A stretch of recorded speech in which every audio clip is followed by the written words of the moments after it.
Okay, good evening, everyone. My name is Phil Roycraft, and I'm with the Michigan Department of Environmental Quality. On behalf of the DEQ, DNR, Michigan Agency. Can't hear you! Sound system's not on. Let's get right on, Phil.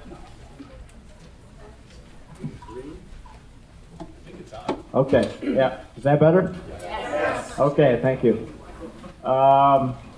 On behalf of the DEQ, DNR, Michigan Agency for Energy, or MAE, and the Attorney General's Office, we would like to welcome you to the Holiday Inn for our public feedback session about the final report, Independent Alternatives Analysis for the Straits Pipeline, which was released on Monday, November 20th. The alternatives analysis evaluates feasibility, costs, risks, and benefits of the several potential alternatives to the existing Line 5 Straits pipelines. It's great to see so many people here today, especially on a kind of a nasty evening, participating in this important public process, which is an opportunity for the public to suggest the next steps the state should take regarding Line 5 based on the information in the final version of the alternatives analysis. I am here as the session facilitator to assure that the meeting is run fairly, smoothly, and safely so that all points of view can be provided to the DEQ, the DAG, the MAE, the DNR, and the AG, collectively the state of Michigan. Today we will be collecting your comments regarding the information presented in the final alternatives analysis report prepared by Dynamic Risk Assessment Systems, Inc., and what you would like the state of Michigan to do with the information in the report regarding Enbridge Line 5. To hear those comments tonight, we have Director Keith Cray from the DNR. On my left, Executive Director Valerie Brader from MAE, and First Assistant Attorney General Bob Reichel from the AG office with us here today. The purpose of this meeting is to enable representatives of each of the state agencies to hear comments from the public. It is not intended to provide and will not include opportunities to pose questions to those representatives. The state does encourage people to provide their comments and opinions through separate processes after today. This includes submitting written comments on the final report through the website as well as via postal mail. In another handout provided to you today are the rules for today's session. Upon entering the venue, you were asked to complete a registration card and indicate whether you desire to provide comment or not. For those of you wishing to speak, you will be called upon in the order that the cards were received. We remind you that you are allowed up to 3 minutes to provide your comments. There will be no yielding of time to others, and we ask that you have, if you have already made a comment at a previous event this month, that you wait until all other first-time commenters have had a chance to make their comments. I will hold up a 1-minute remaining sign to let commenters know that their comment time is nearing an end, and we ask that you plan accordingly. If necessary, we will let you know when your time is up so that everyone who wishes to make a comment is able to do so. Please make sure your phones, etc., are put on silent or vibrate to minimize distractions. Thank you for your participation in this event, and we will now get started. I'm going to call the first 3 names I have, and if you can kind of queue up and be prepared, that will be helpful. So the first speaker will be Brenda Earl, followed by Matthew, I don't know if I pronounced this right, Scheck, Choech, and Liz Kirkwood. Hello. Go ahead. My name is Brenda Earl, and I represent myself and my family.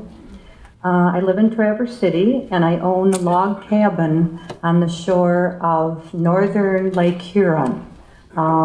It has been in our family for 5 generations. I am deeply saddened and alarmed that our democratic process has been violated by our government in the state of Michigan.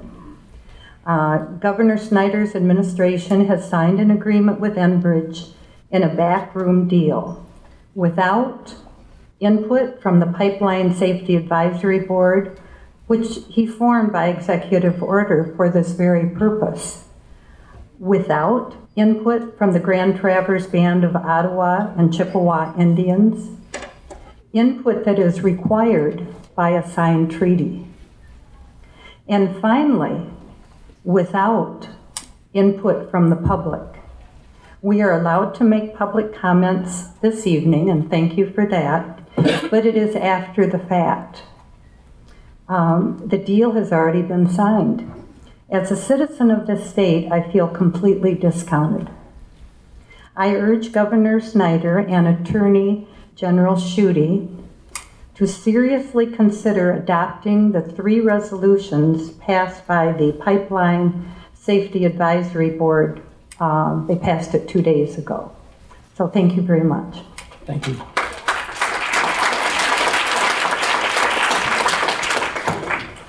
Good evening. Do not shut down Line 5. I make this appeal on the knowledge that there are currently thousands and even hundreds of thousands of people who are dependent on the oil and gas transported through Line 5. A peremptory shutting down of Line 5, especially in the winter, without any other immediate source of oil and gas would be tragic. It would also be revolutionary. Children, mothers, fathers, workers of all types of jobs depend on having fuel for heated homes, automobiles, transportation.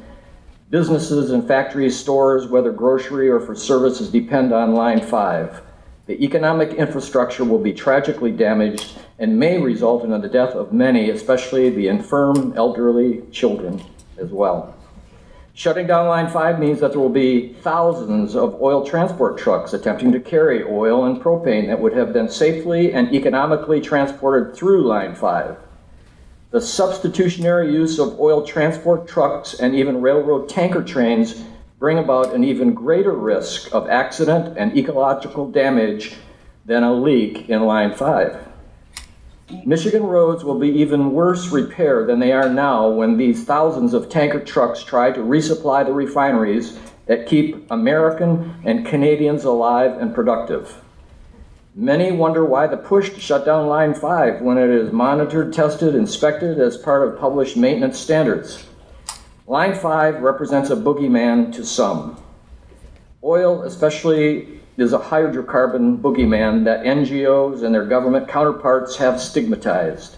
Carbon dioxide is a byproduct of combustion, and as the myth goes, the increase in CO2 will cause man-made global warming or climate change. Carbon dioxide is what plants eat. For a greener, healthier earth, plant more trees, and let Line 5 keep delivering. The issue isn't the issue of Line 5. The issue is the revolution. Thank you. Thank you. Okay, we've got Liz Kirkwood up, and then following her, June Thaden, Ann Rogers, and Sue Grieve. Hi, good evening. Nice to see you again. I'm Liz Kirkwood. Thank you for this opportunity to comment on what is unfortunately a deeply flawed Line 5 alternative study. The people of Michigan are ill-served by this study. It cannot serve as a basis for an informed and intelligent decision about the fate of this profound threat to the Great Lakes. Members of your advisory board who represent citizens, businesses, tribes, and conservation agree that this final report is flawed and demanded this past Monday by resolution a more robust and comprehensive study on existing pipeline infrastructure and Michigan's, not Enbridge's, energy needs. Here are a few of the major concerns we have. Number one, the report assumes that the state must guarantee that Enbridge is able to deliver 23 million gallons of oil a day through Line 5. The legal agreement to occupy our public waters is not a covenant to keep oil pipelines operating indefinitely and at full capacity. Number two, it dismisses the most credible alternative, existing pipeline infrastructure. And yet the report acknowledges that excess pipeline capacity exists in Line 6B now, and that the Mid-Valley Pipeline could supply much of the remaining needs of the Detroit and Toledo refineries. 3, operates from a bias in favoring a tunnel in the Straits of Mackinac. A tunnel, 1, will not eliminate the risk to the public trust waters of the Great Lakes with over 245 other water crossings and tributaries into the Great Lakes. 2, ignores the best feasible and prudent alternatives of using existing pipeline infrastructure around the Great Lakes. 3, contravenes Michigan's legal ban and policy against oil and gas drilling in the Great Lakes. And 4, is a gateway for tar sands and new oil pipelines to be located under the straits based on international trade law. Why would Michigan want a Canadian company's tunnel located under Michigan's public waters for Canadian profit? 4, continues to underestimate the economic damage of a Line 5 spill to $100 to $200 million. This number defies logic in light of Enbridge's 2010 $1.2 billion Kalamazoo disaster and harm for the affected shoreline communities, tourism, drinking water, fisheries, etc. So where does that leave us? Though this report fails on many levels, it does substantiate the fact that Line 5 can be decommissioned with little disruption and minimal increased costs to Michigan consumers and businesses and completely eliminate the risk to the Great Lakes. The time for studies has ended. It's time for action, as the PSAB resolution affirmed on Monday. That action should start with shutting down Line 5 immediately and ultimately end with the state's revocation of the easement and the decommissioning of Line 5. Governor Snyder tried to circumvent public trust law through a private agreement with Enbridge. Because the 1953 easement with Enbridge was issued fully subject to the public trust, the public must be the ultimate decision maker. Thank you.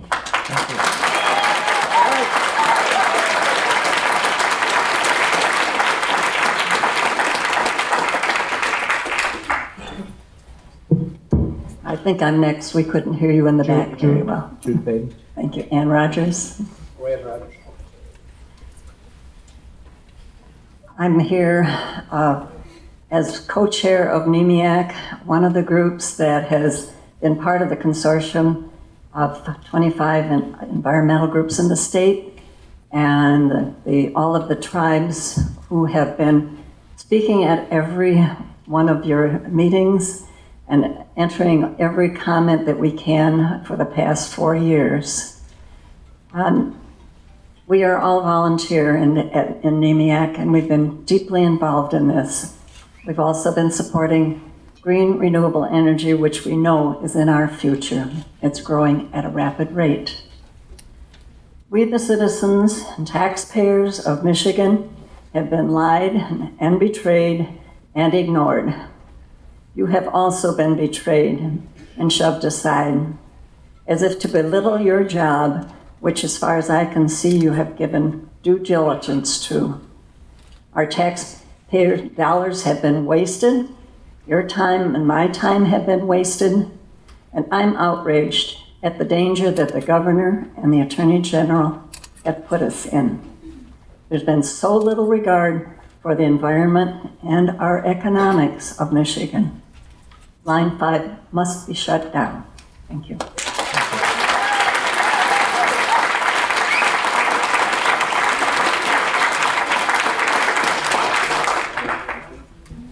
I'm June Thaden, Traverse City, Michigan, resident for over 37 years, born in Midland, and a proud citizen of Michigan.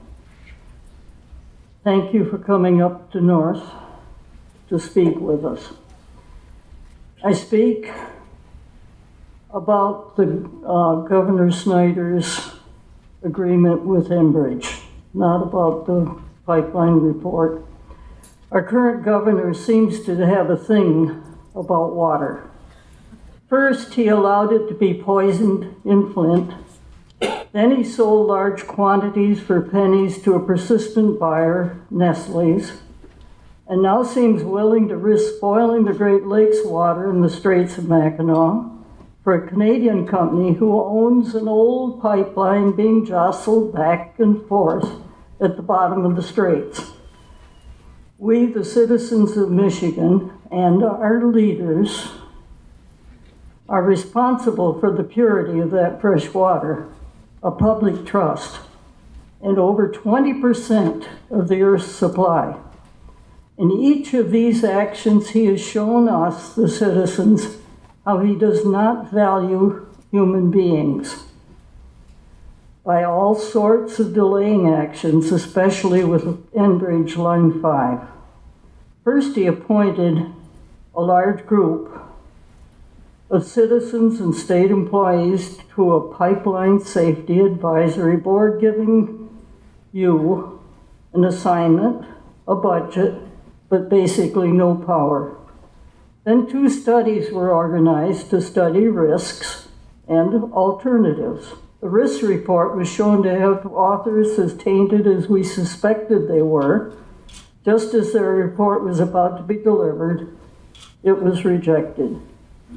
Then the public comment for the final version of the alternatives report was finally opened for a brief 30-day period. Page 2 here. And then Governor Snyder jumped in, negated the work of the board members, ignoring the opinions of thousands of citizens who, like me, have commented multiple times about the reports and the pipeline, the many business leaders and all the Native American tribes in the region who have called for shutdown Line 5, ignoring as well all the living creatures of all sorts who depend on the water in the Great Lakes, by making his own backroom deal with the Canadian Pipeline Company. Because Michigan is one of the few states that exempt the governor from FOIA requests, we can't even find out how he has bargained against our interests and for what. Sadly, the only thing about our governor is that he will leave office some months from now. Whoever runs for governor better show more wisdom and courage to protect our pure Michigan, or he or she has no chance of being elected.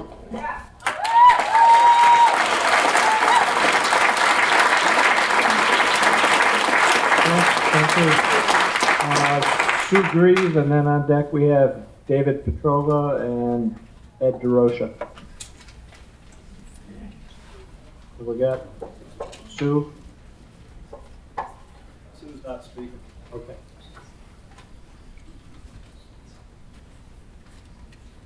Good evening. I'm Dave Petro, also another member of NEMIAC, Northern Michigan Environmental Action Council.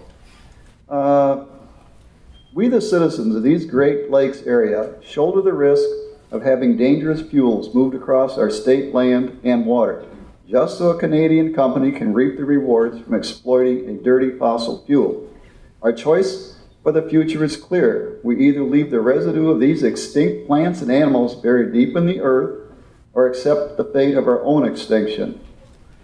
All of the political jockeying, legal maneuvers, special studies, and the pipeline risk analysis are but delay tactics to allow oil companies to keep pumping up profits.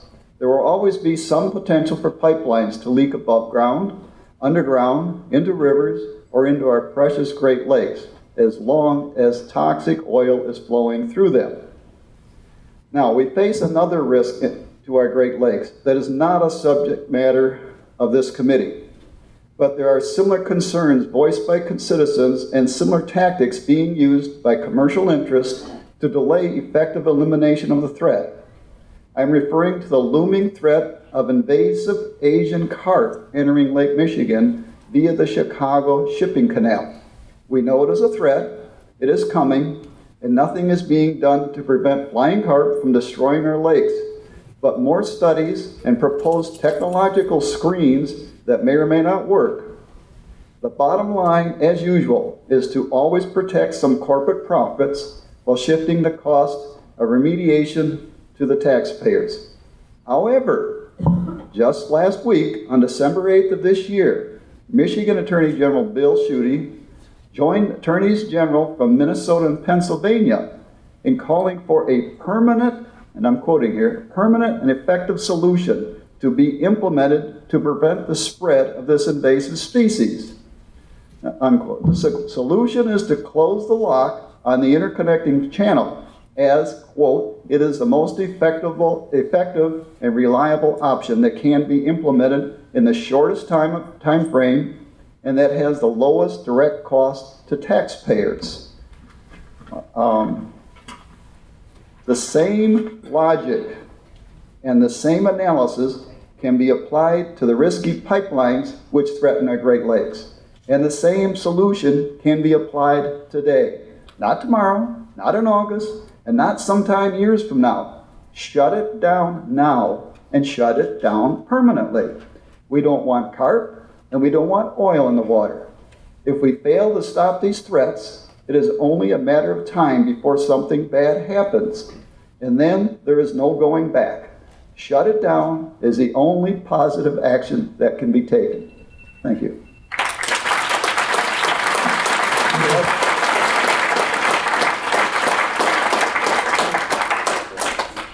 Ed DeRocha, and then following him, Ken Beck and Jake Morse.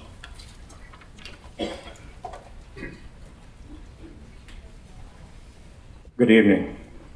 First, I want to thank the members of this advisory board for the time and energy that you put into this process. I also wish I could say that I appreciate the opportunity to comment on the recently published analysis of alternatives for resolving the issue of the Line 5 pipeline. Unfortunately, I can't say that. When I commented before this panel in July, I noted that the purpose of that meeting was ostensibly to gather public input that would be used in determining the fate of the pipeline.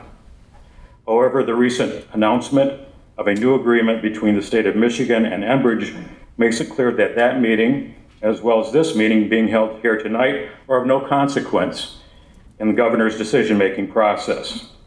Just as in the case of Flint's water crisis, elected officials have violated the trust of the public.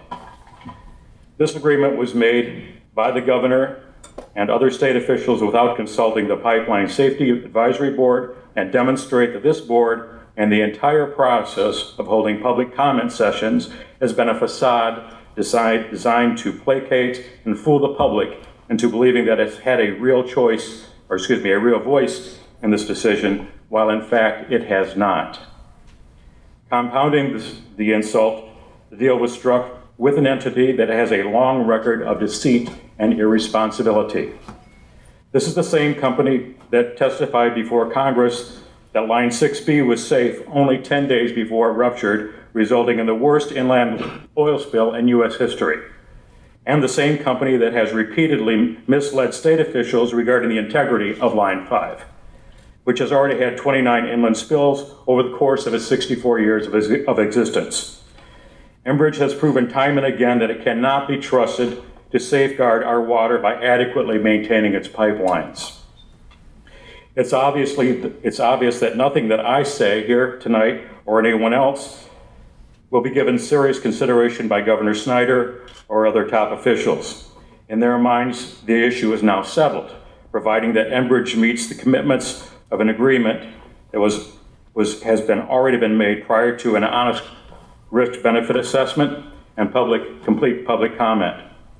This is not how democracy works. The only recourse for the people of the state of Michigan is to demand that our representatives address this short-circuiting of democracy with legislation that rescinds this covertly negotiated deal. We must also replace our governor and other elected officials with those who will pledge to decommission this pipeline. I'm now going to leave this session without listening to further discussion, not out of disrespect for the members of this panel or of my fellow concerned citizens here tonight, but to show my utter contempt for this sham. This is a process that has been nothing more than a puppet show orchestrated by Governor Snyder, and I will have no more part in it. I invite everyone else here to join me in rejecting it by walking out with me now, or doing so after voicing your own disapproval. It's time to show the governor and his complicit attorney general what democracy really looks like. Thank you.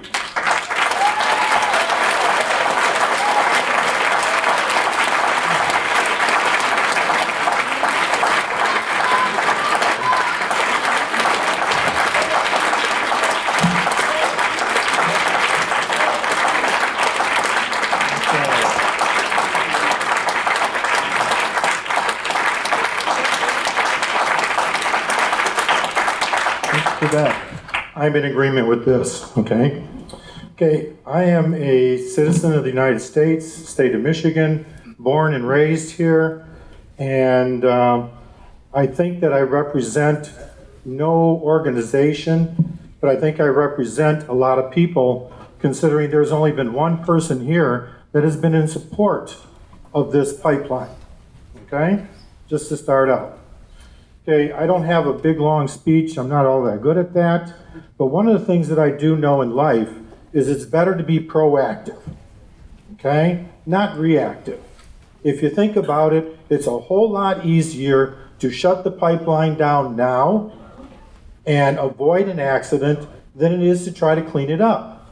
If you look at the mess that they made down in Kalamazoo, okay, to my understanding is about 30% of the oil has been picked up, and the other 70% is still out there. But Enbridge has been real happy in letting us know that they did a very good job in cleaning it up, okay? And one of the things that I definitely know is that I have seen oil spilled on land, and of course it sinks into the soil and you don't see it, okay? However, I've also seen it when you take a drop of oil and drop it on the top of the water, that it spreads. And it spreads a long ways. I can see one drop of oil that has gone over probably a good 30 or 40 feet at least, because I couldn't see beyond there, on Lake Michigan in Lapeer County. Okay. One of the things I understand too is that Enbridge has said everything that they need to say to try to get the oil to continue so that they can continue to make a profit, okay? And at the same time, a lot of it has been lies. At the same time, you know, I'm worried about trusting Enbridge. I'm also worried about trusting our governor because of the fact that where is the trust?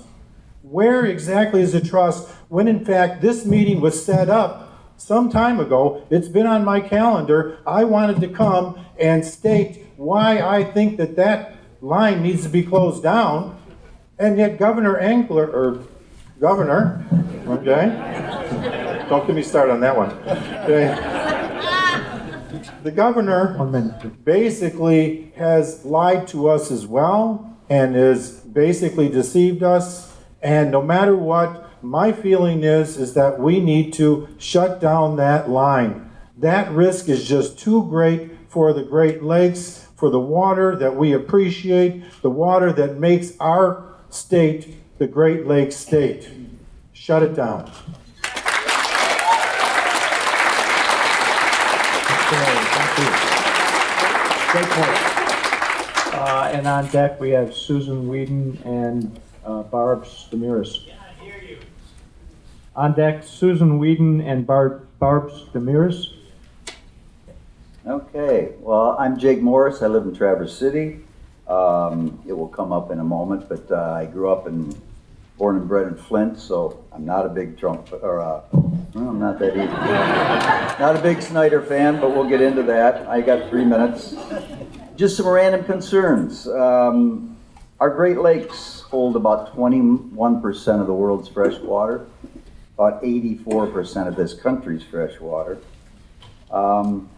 University of Michigan study funded by the National Wildlife Federation exposed that approximately 700 miles of shoreline would be probably destroyed if there were to be a rupture.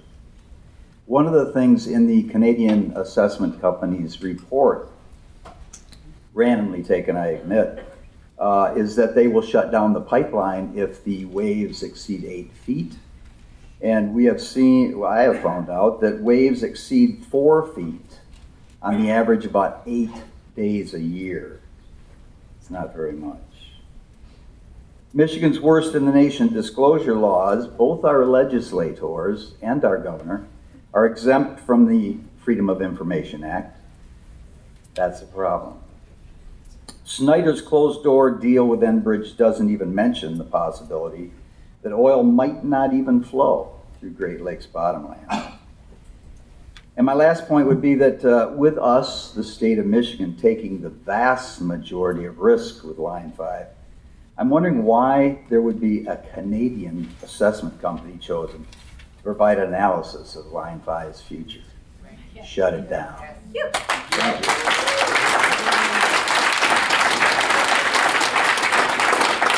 Thank you. Susan?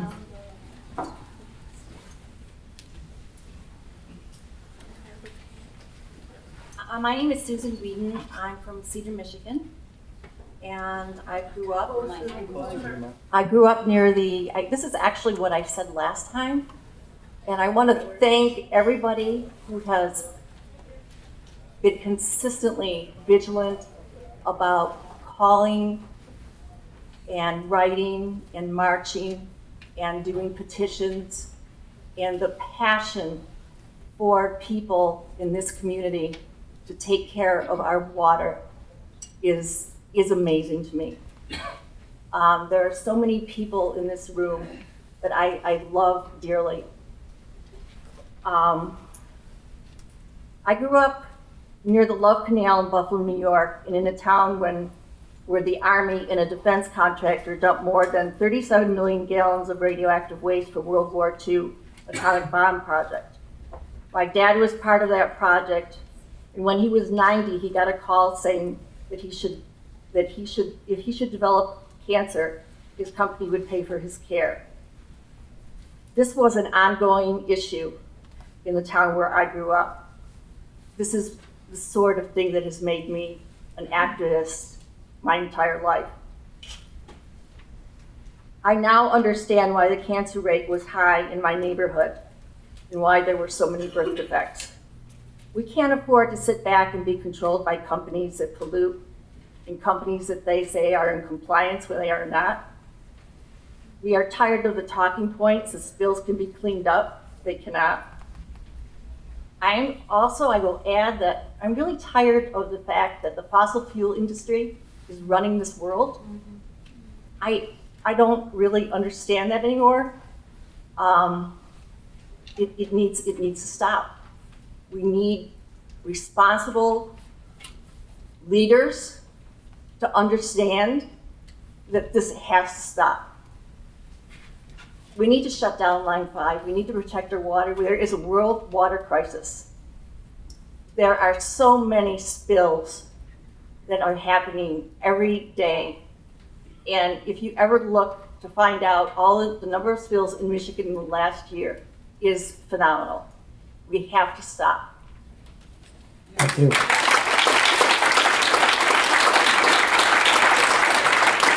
We've got Mark Barb and on deck Aaron Jenkins and Peter Walcott. Excuse me, sir. Did you say Barb? Or... It's me, Barb. There's two of us. Oh, I'm sorry. Barb Smears. Hi, my name is Barb Stamaris. I live in Traverse City. Governor Snyder's backroom deal to keep oil flowing with a tunnel in the Straits clearly acknowledges two things. Number one, Line 5 is not safe as it is. Number two, the Pipeline Safety Advisory Board and democratic process mean nothing to Governor Snyder. If he will go around his own board to close an agreement with Enbridge, what possible difference can all the analyses or public comments make? I am outraged at the audacity of Governor Snyder. My family in Flint is still suffering because they lost their democratic process when emergency managers came in. I can't believe the governor is asking the people of Michigan to swallow this bitter pill again. And this time the stakes are even higher. I address you as individuals tonight because if the decision about Line 5 was yours alone, I'm quite certain that every one of you would rather be safe than sorry. Thank goodness for the courage of 5 to say on Monday that oil should not flow while questions of safety and need remain open. Although Governor Snyder hasn't learned from Flint, I got my first ray of hope when I heard about the meeting 2 days ago and the resolutions that were passed. because I believe that you are trying to protect our water, not the interests of Enbridge. Thank you. Thank you.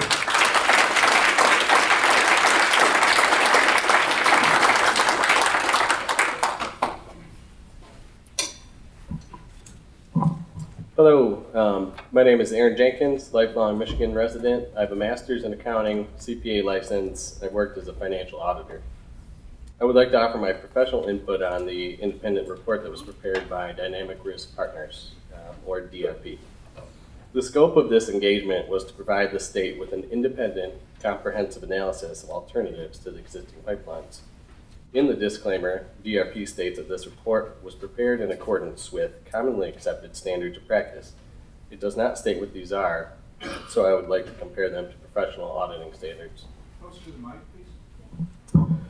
When issuing an independent report along with strict independence requirements, professional standards require that the company's top management, in this case Enbridge, to sign what's called a representation letter. This states that the management has disclosed all information, internal and external, including violations and non-compliance with the law. Essentially, management is promising that what they've been representing is completely honest and transparent. It's also the only way to issue a report that has any integrity. Page 1-9 states that this report is based on secondary sources of information and public data, or through inspection of confidential information made available by Enbridge. DRP acknowledges on page 2-14 that there are 3 sections of missing coding representing an area of 3 1/4 square feet of bare metal plus 1 additional location. It also states that at the time of this report, investigation of the coding holidays is ongoing, and it would not be appropriate to provide an assessment of the coding condition. DRP acknowledges that the biota investigation work plan will be completed very shortly. However, on page 22 of that same work plan, through the EPA website, the timeline states that visual inspections will be completed between July and September of 2017. This would indicate that Enbridge was in possession of visual inspection results during the report period, but did not share that information with DRP. The disclaimer states that any additional facts or circumstances in existence, but not considered within this report, may change the analysis. This is particularly important to the understatement of risk in analysis of Alternative 5, the so-called status quo option. The final version of this report was signed and issued as of October 26th. The very next day, October 27th, Enbridge disclosed that its pipeline integrity department had known about coding damage since it occurred in 2014. On November 14th, Enbridge disclosed that coding gaps existed at a majority of the 48 anchor sites that were inspected. It appears that through this culture of deception, Enbridge has not only been misleading, misrepresenting, and withholding information from the state of Michigan, but also Dynamic Risk Partners and the present Safety Board. Regarding the recent agreement between Enbridge and Governor Snyder, I would also like to point out that the real-time data from the Mackinac Straits West buoy was last updated on November 5th at 3:10 p.m., about 3 weeks before the agreement was signed. Finally, I'd like to directly address the surrogate for Bill Schuette, Mr. Reichel.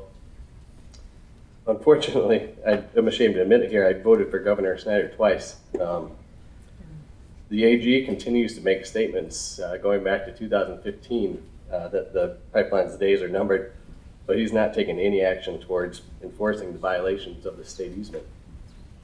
I want you to tell him that in 2018, I'm going to be working from day one, probably along with a lot of the people in this room, to make sure that other voters know about the threats to our clean water. And if he refuses to do his job as our Attorney General, I'm going to make sure that he's not our next governor. Thank you.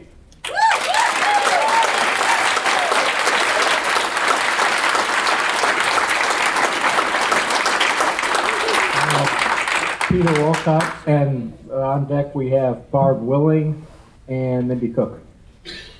My name is Peter Wolcott, and my presentation will be a little bit different.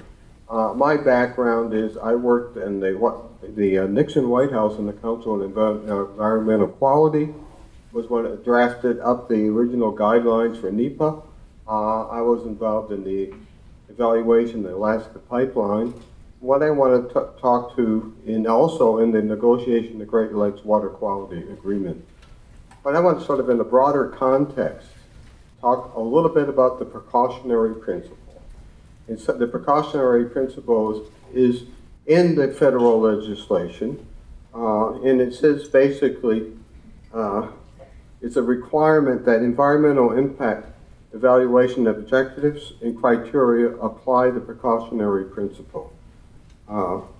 Where it is seen as where there are threats of serious or irreversible environmental damage, a lack of full scientific certainty should not be used as a reason for postponing measures to prevent environmental degradation.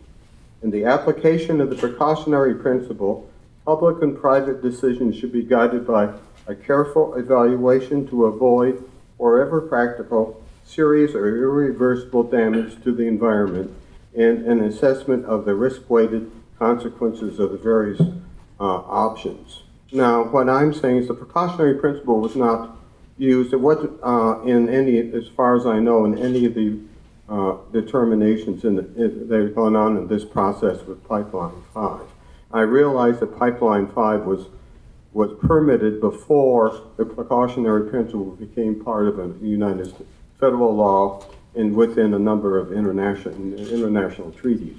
What I'm saying, if I'm saying to you, I believe it would be practical and the right process for you to apply the precautionary principle to your determination processes. And in the case of Pipeline 5, it would be best to shut it down until you go through the processes of it, which are imbued in the precautionary principle. Thank you very much. Thank you. Barb Willing? Good evening. I'd like to not talk about the emotionality of Pipeline 5, but rather, I've been to many of these meetings now, and I've heard many misstatements, and they've never been corrected. And I think it's time that we start correcting them. I hear the Flint water situation being compared to Line 5, and I just want to make sure that everybody understands that what happened in Flint was predicted, was exposed, and the tragedy of the Flint water was that it was covered up. The Enbridge situation in Kalamazoo was never covered up. They came, they conquered, they cleaned it up, they did as best they could. They provided equipment to all the first responders along the way of all of their pipelines. They provided training. They stepped up. They were a responsible corporation. And I believe that somebody needs to take note of that. The other thing is I've heard a lot of misstatements of law. I've heard that we should revoke the easement. It's a permanent easement. It can't be revoked. I've heard that we should shut down Line 5, but I've not heard anybody give a credible solution on what we're going to do in getting that oil to the people that need it, especially in the Upper Peninsula. Until we have a viable alternative, shutting down Line 5 is not an alternative. It's not even a solution. We have to have an alternate. And digging below the Line 5 and drilling below Line 5 and making the ground of the underneath the lake even more compromised, therefore compromising the line that's going to go in there, is not a solution either. So I really would like to hear somebody correcting some of the things like the Indian Treaty. That's only the federal government that recognizes Indian treaties. We don't have to. It's just little things. Just, thank you. Nope. I was kind to all of you, and I don't expect you to do that. I've heard a lot of misstatements, and I think somebody should stand up and start correcting some of them so that this doesn't spew and continue and roll on. That's all. Thank you. Thank you. Mindy, and then followed on deck, we've got BJ Christensen and Rick Brown. Good evening. Can folks hear me in the back of the room? It has been a little difficult to hear back there, just so you know. My name is Mindy Cook. I'm president of the Michigan Resource Stewards. The mission of the stewards is to ensure that Michigan's natural resources and environment are sustainably protected for future generations by encouraging the use of sound science in decision-making and policy-making.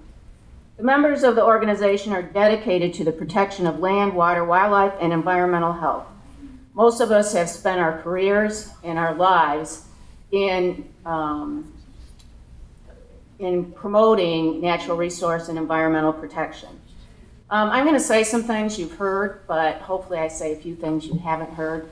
As you can tell, the folks here have done a lot of research and feel that it's important that they bring their information to bear on some of the decision-making through this process. So as many of the others, the stewards are dismayed by the governor's total disregard for the public review process of the alternatives analysis for the Straits pipeline. The agreement signed by Enbridge and the governor prior to receiving public input limits the alternatives that Enbridge must review and appears to promote economics as the highest priority for decision-making on Enbridge's part. And the importance is it's Enbridge's decision. We feel that this potentially puts the Great Lakes at risk. Just as a reminder, economics is an interesting game to play, and companies can play it very well. But we should have learned more from Enbridge's 2010 spill in the Kalamazoo River, such as cleanup is still ongoing after 7 years. It is not done. Under a federal consent decree, Enbridge must pay $110 million for spill prevention and operations, $61 million in penalties and fines. Under a consent judgment, Enbridge must pay the state $75 million.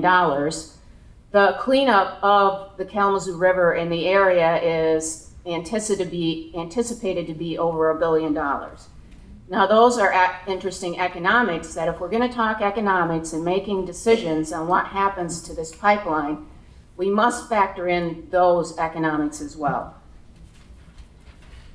So very quickly, the stewards have been reviewing the Line 5 pipeline situation for quite some time and believe that Enbridge should either reroute the 4.5 million mile pipeline that's beneath the Straits or replace it with a pipeline that uses the best available technology today. And those are vague terms. That's a vague term, and I understand that.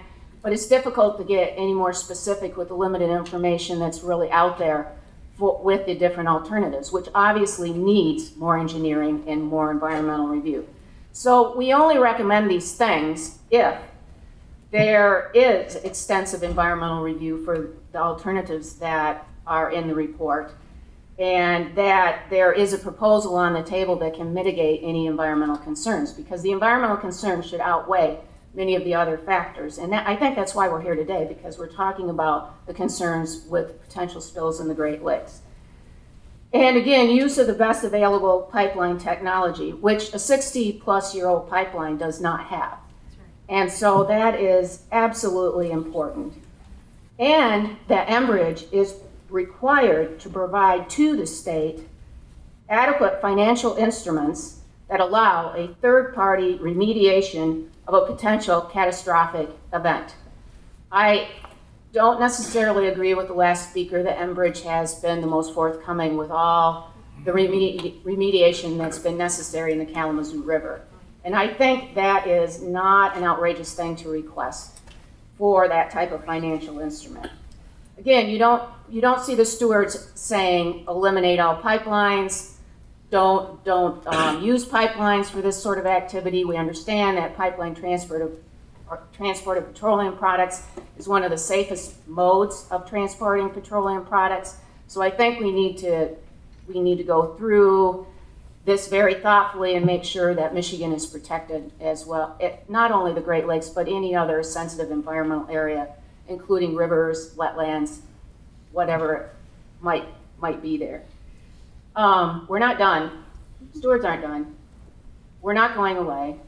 We're not happy with what the governor did. I think your soundbite and your bullet is very sweet and nice about what it provides to the state, but if you read the agreement, it doesn't quite give you that rosy picture. It really leaves a lot in Enbridge's hands that we really would like the public to be engaged in and providing input for. So we'd love to continue with the dialogue, and we'd love to bring our folks that have worked in pipeline regulation to the table if necessary to help with further discussions. Thank you. Thank you.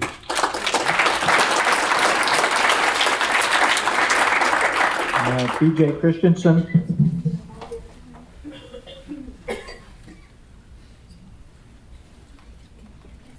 Hi, my name is BJ Christensen. I'm a resident of Leelanau County, and I would like to put a human face on all of this. My son and his family lived on the Kalamazoo River. I have seen with my own eyes what it does to the shoreline. My daughter-in-law was pregnant at the time. If there were a leak under the Straits of Mackinac, hundreds of thousands of people would be affected. And I would just ask that you think about what you would do to protect your family. Thank you. Thank you. Rick Brown, and on deck we have Berta Meserve and Paul Singer. Good evening. Thank you for this opportunity. My name is Rick Brown. I'm a resident of Traverse City. Been a resident of the state of Michigan for 25 years. Just to give a little bit of background, I grew up in Indiana, and my family every summer when I was young would travel to Waterville near Frankfurt and spend a week or two there during the summer. My wife did the same thing. She grew up in Detroit, and she and her family went to Elk Rapids every summer. It was during our youth in these experiences that we discovered the beauty, the scenery, the peace, and the awe-inspiring glory of our lovely Great Lakes ecosystem. And that's what brought us to move to Traverse City 2 years ago, was the fact that not only the beauty up here, but all the natural amenities that go along with the Great Lakes and the surrounding ecosystems. That being said, I'm very dismayed by the governor's actions and what he's done recently. Between this and Flint, it almost seems like his goal is to change the motto of the state of Michigan to Impure Michigan. That or the Great Mistakes. I'm not sure which. But, it's just disappointing to see that with all this effort and all the people here tonight and all the other sessions and all the emails and letter writing and phone calls and all that, that some type of backdoor agreement should be done like that. Line 5 is an aging dinosaur. It carries 23 million gallons of dinosaur leftovers every day. And we don't need those remnants in the Great Lakes. There are sacred bodies of water, and any spill under the Straits of Mackinac would be devastating for generations to come. And not just from, an economic standpoint. It would certainly have that impact from tourism, from lifestyles, for those who live in the area that affected, and just drinking water. Detroit gets all its drinking water out of Lake Huron. How's that going to be affected by oil being in the Great Lakes? Like so many others have said, I believe it needs to be shut down. The risk to our heritage and our legacy are too great. Keeping it open defies all logic. Be proactive before we have a disaster beyond all human comprehension. Thank you. Thank you.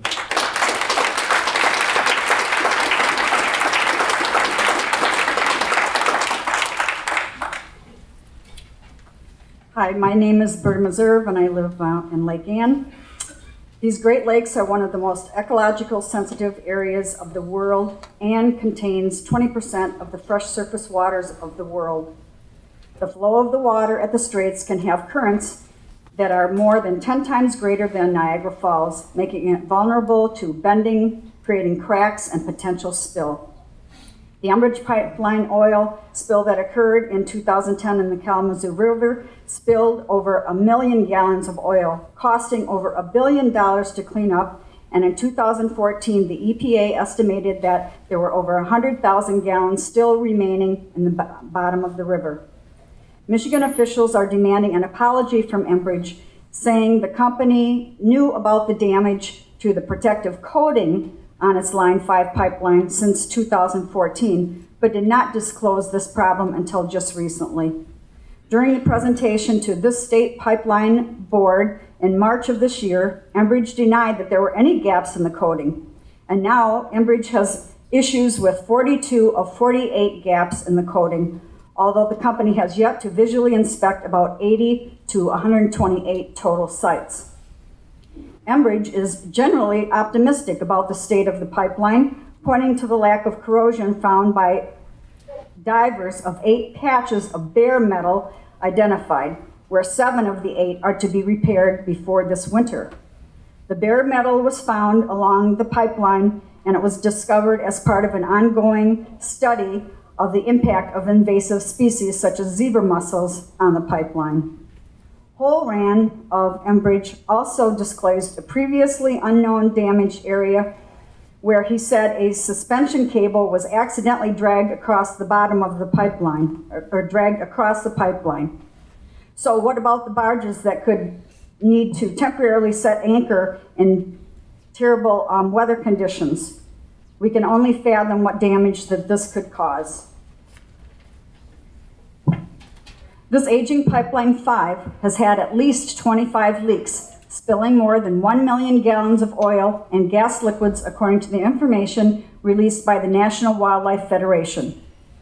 Mike Scheiberg, director of the National Wildlife Federation's Great Lakes Regional Center and on this board, said, "It seems every month there is a new revelation about the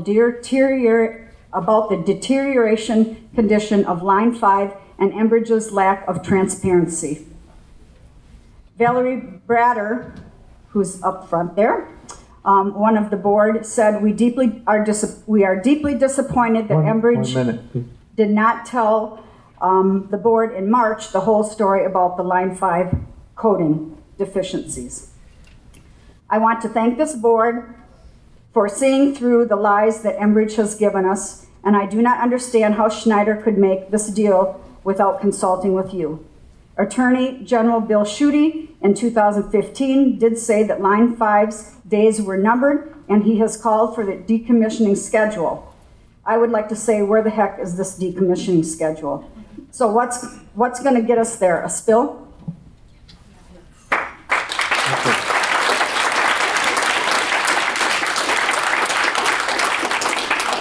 Paul Singer, and on deck we have Brenda Roosh and Barbara Schneider. Yes, I am Paul Singer. I'm tired of what the politicians are doing to us these days.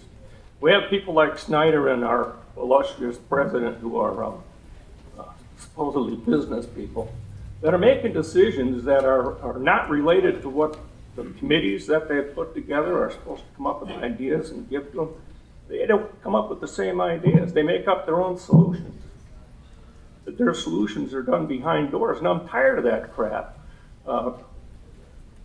Trump's a problem. He's more of a problem than Schneider is even. But those kinds of business decisions need to be made in groups, not by individuals. And they're not being made properly in this state. The Attorney General is screwed up, and so is the governor. And we need to correct it. We need to shut down Line 5. Line 5 is going to pollute. It was not meant to last as long as it has. Why it hasn't leaked so far, I don't know. Probably leaking right now. Thank you. Thank you.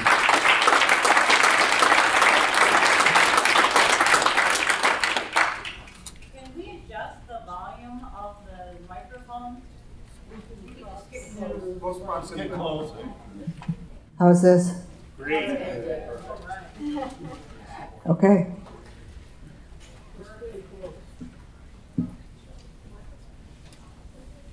My name's Brenda Rush. I live in Traverse City, Michigan, and I am a concerned citizen and also a member of Traverse City Indivisible. Many organizations over the last 4 years have presented expert, irrefutable scientific data and exposed extensive corruption regarding Line 5. Obviously, given the events of 12/11, a few brave members of the committee are listening and voicing their opinions that Line 5 needs to be shut down. I thank you. Unfortunately, Michigan's GOP leaders continue to close their ears, to guard their pockets, build their political careers, make autocratic deals with Enbridge, and demonstrate they care little about what's good for Michigan and its people.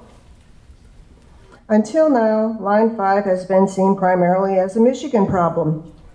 The Great Lakes Compact, however, approved by all 8 Great Lakes states and the U.S. Congress in 2008, makes clear all members equally share the responsibility of protecting the Great Lakes.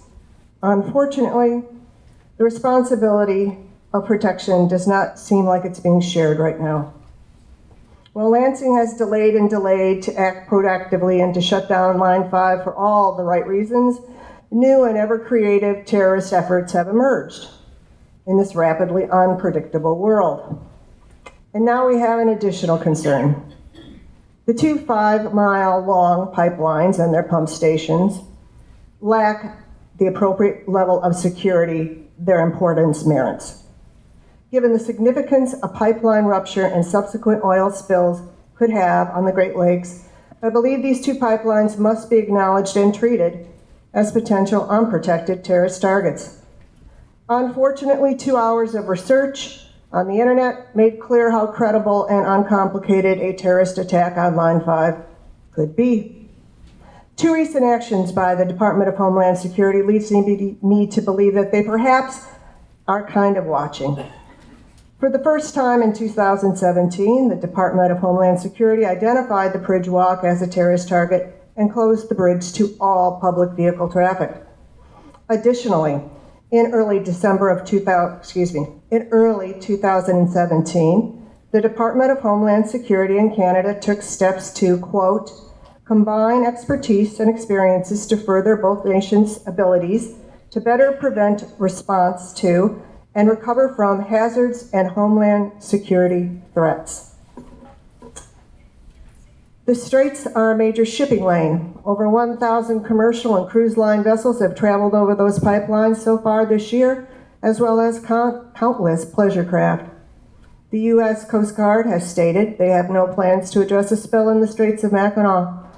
While an alert system, which can provide security for wide water perimeters, exists, there's no evidence the system is in place in the Straits.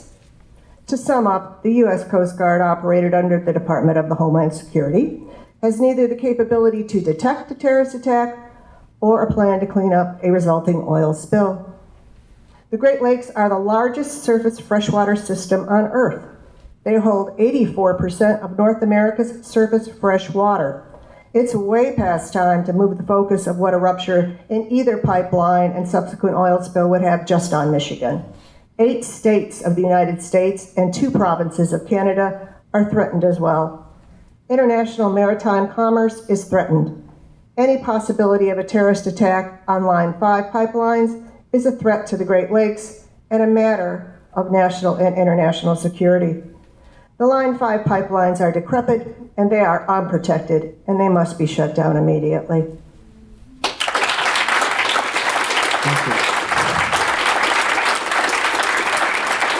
Barbara Schneider, and on deck we have Eric Dreyer and Scott Lowe.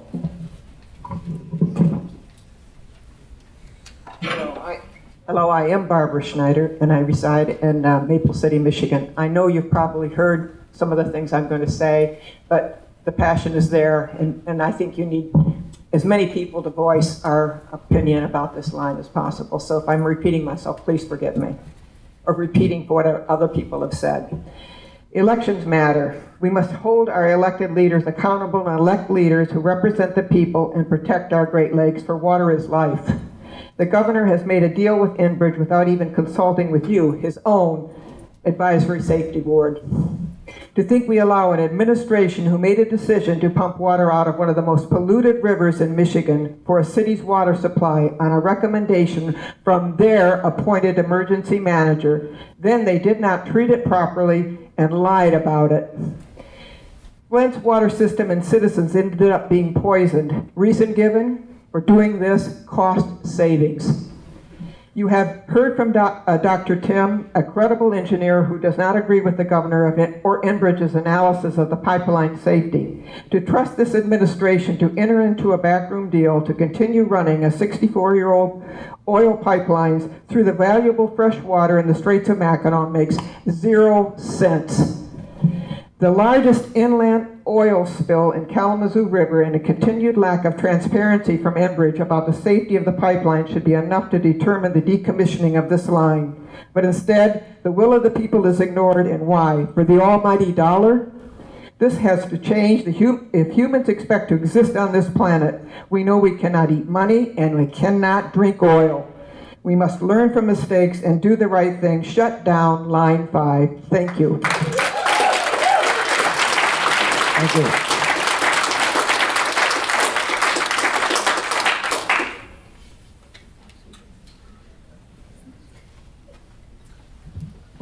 Hi, my name is Scott Lowe. I live in Traverse City. I'm a retired professor of philosophy and religious studies, so I have no expertise in pipelines beyond the obvious knowledge we all share, namely that every pipeline ever built has had an estimated life expectancy during or soon after which it has inevitably failed. However, I do know a bit about logic and the use of bad arguments to create distractions and misdirect discussion. The Line 5 debate is full of bad arguments. It appears to me that the supporters of the pipeline are intentionally muddying the waters of our pure Michigan with factually inaccurate, logically invalid, and emotionally manipulative claims, especially the claim that all the UP is going to freeze. We can send a manned mission to Mars, or at least we're planning one, but we can't get natural gas to the UP. I find that highly improbable. All of these arguments can and have been refuted repeatedly. Yet the same tired, irrational, false claims continue to be raised. It's easy to see that this is, of course, simply a stalling tactic designed to allow Enbridge to continue pumping toxic oil through the most precious water resource on the planet, while the clock of entropy ticks. It's obvious that Enbridge's plan is to run Line 5 till it bursts. And it's equally obvious that some of our state's so-called leaders are enabling this end game. Let's keep our eyes on what's really at stake: the fate of the Great Lakes, the water already used by 40 million Americans, and that may be needed by many more in the future. The economy of the state of Michigan is also at stake, and our blue lakes bring in far more money than the filthy oil running through the decrepit pipes across our state to Canada. Even if we don't care about our children and grandchildren or the fish and wildlife of the state, we should be able to see that the damage a pipeline rupture would bring to tourism, recreation, and property values will far eclipse any possible benefit we will ever receive from Line 5. And the pipeline will fail. We just don't know when. Enbridge has enjoyed 64 years of profits from the short-sighted original decision to run the pipeline right through our vital water resources. It's time for this low-return, high-risk gamble to end. Our leaders need to behave like responsible adults, put Michigan first, and keep America great. The only economically sensible and logical response is to decommission Line 5 in the Straits and to prevent an oil spill with catastrophic consequences for the Great Lakes and the state of Michigan. It's time for the state to stop delaying action with flawed studies. It's time to exercise its legal duty as public trustee, enforce its easement, and shut down Line 5. Thank you.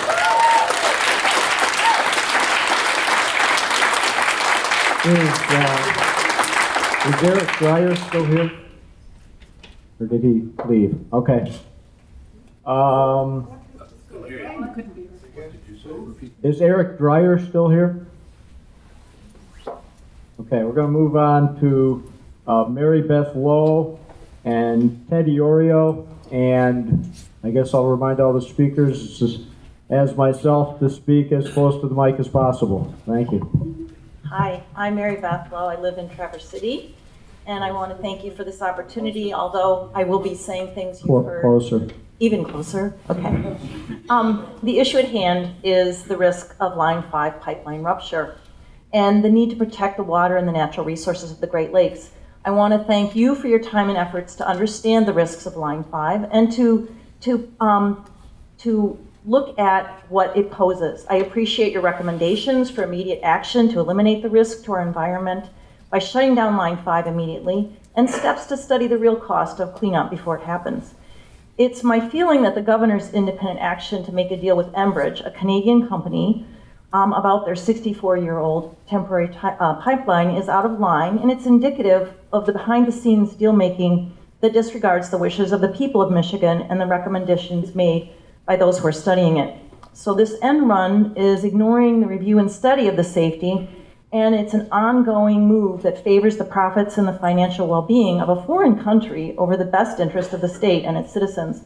Further, making a rash plan to put a tunnel in would prolong the use of Line 5 and further endanger our Great Lakes. So we know that the pipeline was built in 1953 as a temporary shortcut, delivering Canadian oil to Canadians. So that was something I didn't totally understand and realize until I started looking into it.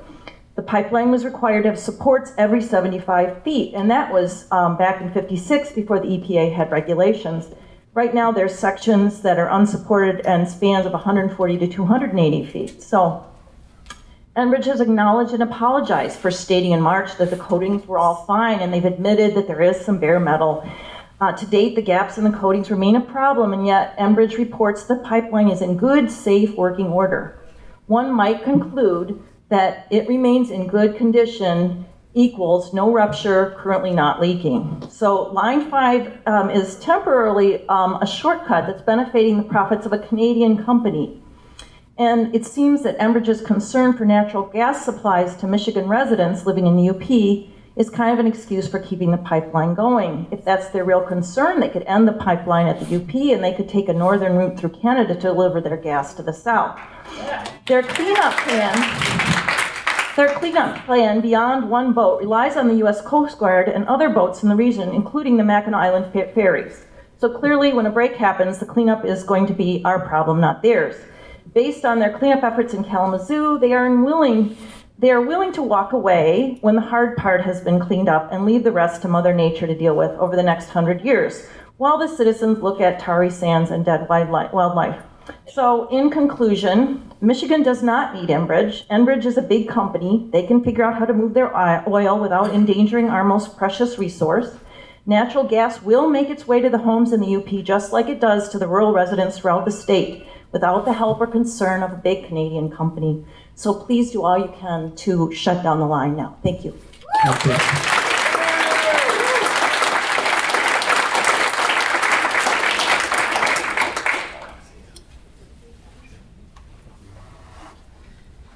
Is Ted Iorio here? Okay, coming next then, Sierra Bigham and Rieta Cochran.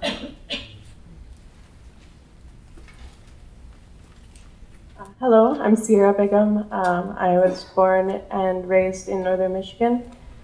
And I'm actually just here on behalf of all non-human beings, the plants, the trees, the animals that also call this place home. And I ask all of us to take a step backwards from ourselves and our busy lives and our careers and these bodies in this lifetime and see what a small dot that is in the scale of the earth. I ask all of us to reflect on the responsibility we have in these lifetimes and the implications thereof. Thank you. Thank you.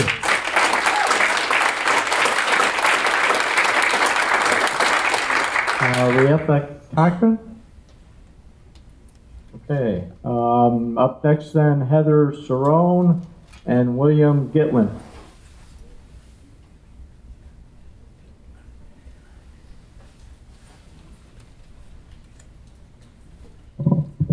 Hello. Much of what I plan to say has been already said by many other speakers, especially Ed DeRoche and Barb Schneider, but I'm not sure why we're here, so I'll repeat. I'll give my comments.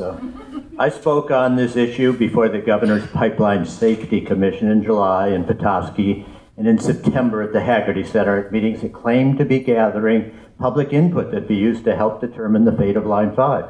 I discussed how now that we are in the time of climate change, the urgent need is to transition to systems of clean, renewable sources of energy as an alternative to Line 5. And I could use my time to once again detail the overwhelming evidence for the need to remove Line 5 now. But what is the point? The governor is ignoring the views of the public, including scientific and legal experts, people of tribal nations, concerned Michigan business owners, and even his own Pipeline Safety Commission. The state is putting money over people's lives. Just as in the case of the Flint water crisis, elected officials are violating the public trust. In Flint, the administration replaced the elected local government with appointed city managers over the wishes of the people, and then replaced the people's clean drinking water with polluted water, and didn't listen or take any action for more than a year when brown toxic water was coming out of people's pipes. State and local officials poisoned and irrevocably harmed thousands of children to save money. And now with Line 5, the administration has made a backroom deal with a foreign corporation in order to protect their profits while putting at risk the drinking water for tens of millions of Michiganders, as well as the beauty and economy of pure Michigan. It is once again corporate profits over people. Why are you holding this hearing if there is already a backroom deal? And given the history of multiple prior leaks on this very pipeline and the company's inability to respond to pipeline ruptures in their forecasted timeframes and their lack of reporting of the anti-corrosion coating defects for years, Enbridge has shown itself to be a company that has not told the truth and cannot be relied upon. Will anything I or anyone else says tonight be given consideration by Governor Snyder or other top officials? And if not, why are we here? Why are you here? If we live in a functioning democracy, the deal that has been arranged behind closed doors must be withdrawn. Or we must replace our governor and other elected officials with others who will pledge to determine what is truly best for the people and the environment of Michigan. Can you demonstrate to us that this meeting and this process is anything more than a sham? Thank you.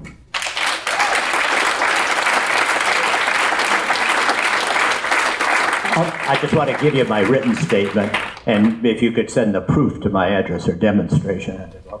Thanks. Thank you. Up next, Tammy Stagman, and on deck, Perry Harmon and Karen Camella.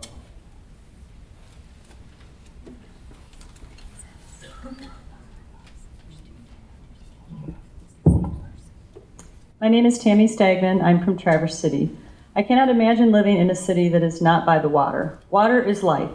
The Great Lakes are the largest surface freshwater system on Earth. 84% of North American surface freshwater and about 21% of the world's supply of surface freshwater. Did you know that 40 million people live along the Great Lakes? Of those 40 million people, 1 in every 3 Canadians and 1 in every 7 Americans rely on the Great Lakes for their fresh water. So why would we want to risk a 64-year-old pipeline under the Straits of Mackinac carrying 23 million gallons of oil a day?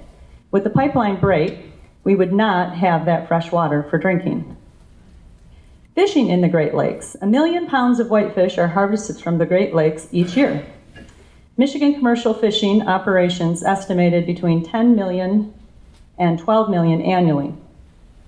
Why would we want to risk continuing to operate a 64-year-old pipeline under the Straits of Mackinac carrying 23 million gallons of oil a day? With a pipeline break, we would not have the fish and all the lost revenue in the fishing industry. Tourism. Mackinac City is a unique resort destination hosting over 1.2 million visitors each year. These 1.2 million visitors can enjoy the pristine waters of the Straits of Mackinac, boating, kayaking, paddleboarding, swimming, fishing, walking on the beaches, kids building sandcastles, and taking the ferry to Mackinac Island. Mackinac Island is the jewel of the Great Lakes It boasts 70 miles of hiking, biking, and horseback riding trails, all surrounded by clean, fresh water. In 2016, the hotels took in $62 million in revenue. There are 492 permanent residents and as many as 15,000 tourists per day visit the island during the peak season. With a pipeline break, we would not have the tourism in the Straits area and all of the lost revenue to all of these northern Michigan cities and to Mackinac Island. Again, why would we, the state of Michigan, want to risk operating a 64-year-old pipeline under the Straits of Mackinac? That is a Canadian pipeline, and Michigan residents benefit very little, and we, the people of Michigan, have everything to lose. The University of Michigan studies call the Mackinac Straits the worst possible place for a Great Lakes oil spill, which could pollute up to 720 miles of shoreline. Under the best conditions, only 30% of an oil spill would be recovered. 1.5 million jobs are directly tied in some way to the Great Lakes, generating more than $62 billion in wages.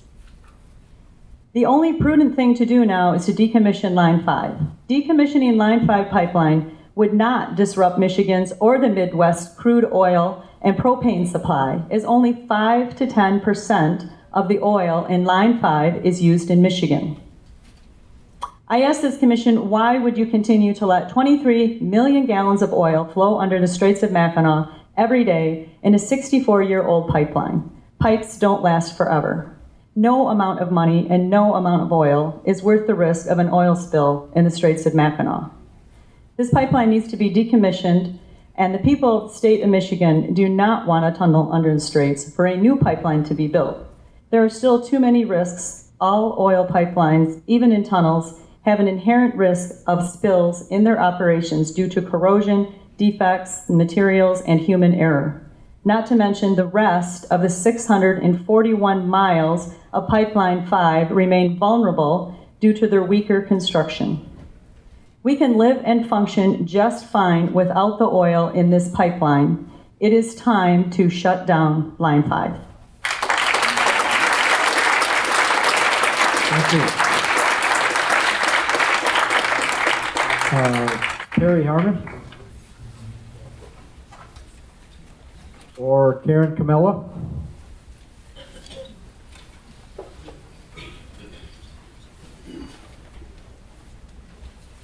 Hello, my name is Karen Camella, and I live in Traverse City, Michigan. I have spoken here, as many other people have, in front of this panel. Other panels, we've protested, we've petitioned, we've gone down to Lansing. We have tried to uphold our duty as the people of the Great Lakes State to protect the waters. Like many people that have spoken prior to me, it's very hard to come forward and act as if our comments mean anything, as they have been completely disregarded by this backroom deal with Snyder. People have already brought up the flaws with having this pipeline as it stands, 63 years old, multiple degradations in the lamination, the structures, the supports gone.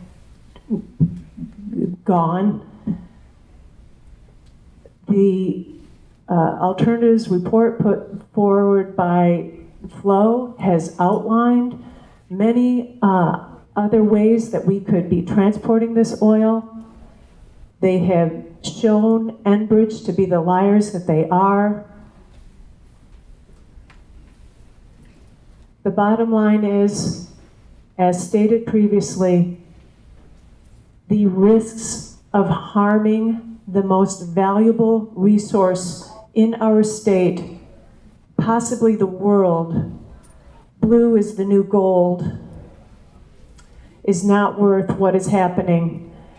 And we will continue to keep this fight going if we have to, but please, why make us do this? Shut this down now.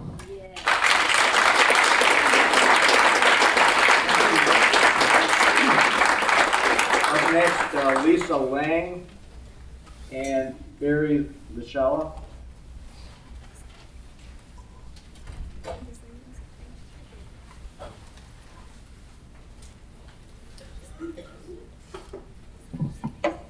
Hi, I'm Lisa Lang. I live in Traverse City.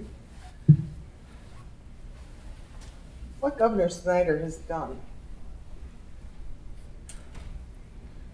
goes to show that with him ignoring FOIA, has he ever submitted the information for his blind trust? I'm sorry. He is in this for the money. And I'm very disappointed with what Schuette was saying after, he's saying, oh, we've got to, shut down Line 5. And as soon as this deal with Enbridge happened, he was like, okay, yeah, let's go for it. I'm sorry. There is so much corruption in this state. It's pathetic. Thank you.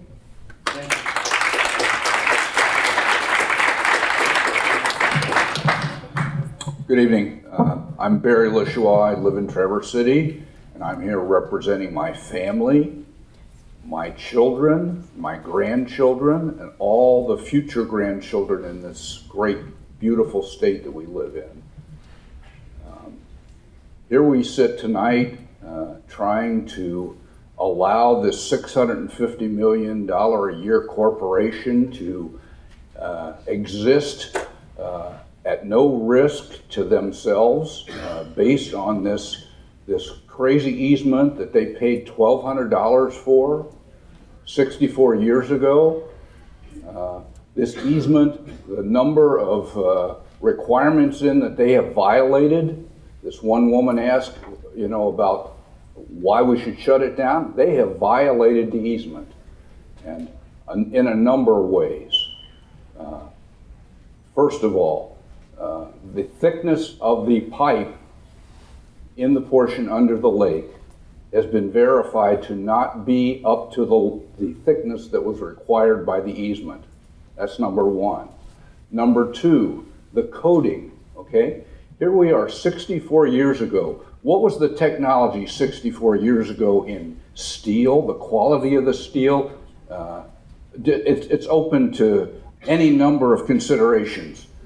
What is the coating? Line 6B broke down with our great improved coating, which was 15 years newer than Line 5. And you know what the coating is on Line 5?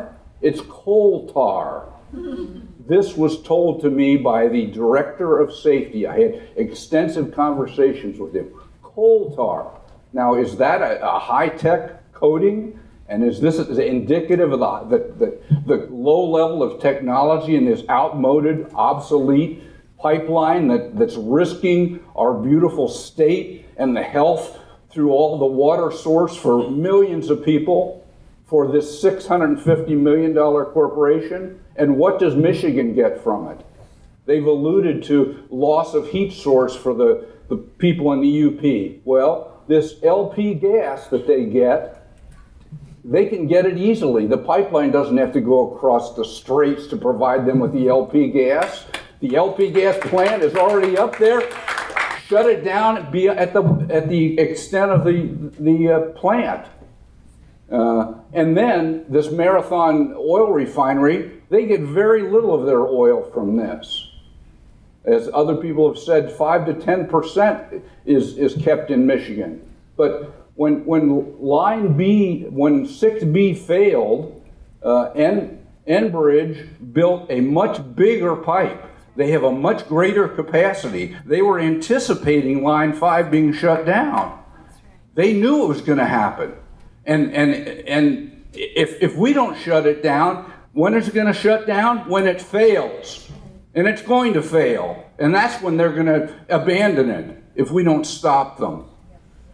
And I just feel, I'm appalled that you have, sitting there, you know the legal ins and outs of this easement way better than I do. And why have you not done something about it? Why has Governor Snyder not done anything about it? What is in it for us? The only thing I can figure is there's money under the table. That's going to be the only justification. And there's been no public explanation of benefit to the state and to the people of the state. And this pipeline goes along the beautiful, all across Route 2 up there. There's so many places it can leak. It crosses innumerable rivers and streams. And nobody has even talked about these other things. It's supposed to have a support every 75 feet, which it doesn't. And how many people are aware of the geology of the Straits? It's not a nice little sandy bottom going across there with these little supports supposedly every 75 feet. There's a huge canyon in the middle. 400 feet it goes down, and it's 200 feet across. And how is this pipeline supported 200 feet across this big canyon? Enbridge hasn't explained it. It's difficult to dive down there to see it. U of M can do it with their robotic mini subs, but it is not supported. And once again, I talked to the director of safety of Enbridge and about the currents there, and what did he tell me? He said the pipeline moves 18 inches. Can you imagine taking a piece of metal and flexing it 18 inches over 64 years? It's metal fatigue, and it's gonna blow. So Enbridge has no credibility. They've had 1,068 spills on their pipelines. Line 5 alone has had 29 spills. They've spilled over 1 million gallons on Line 5. One of the spills in UP went on for 11 years before they discovered it. When Line 6B failed, they didn't report it for 10 hours. And the idiot that was running the control panel restarted the pumps on more than one occasion because he couldn't figure out why the pressure was dropping.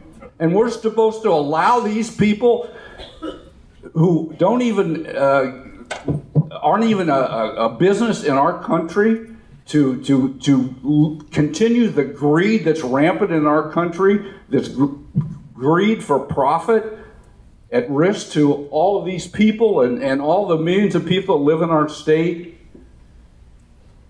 It's beyond belief. I mean, how can you guys go home and sleep at night? Don't you have grandchildren? Can you imagine the pipeline itself at any one moment contains 1 million gallons of oil? Can you imagine what 1 million gallons will do? Oil spreads, the surface tension spreads it totally across water. There's no way you can clean it up. And the components of oil, benzene, there's all kinds of toxic components in there. It'll poison the water supply, kill the fish. There'll be nothing left of this state as the beautiful vacation land. Mr. LaShaw, I'm going to have to ask you to ramp up. Well, all I ask as I leave here, please go back with your comments. Ask the Attorney General, ask the Governor, what is the benefit to the state? I sure don't see any.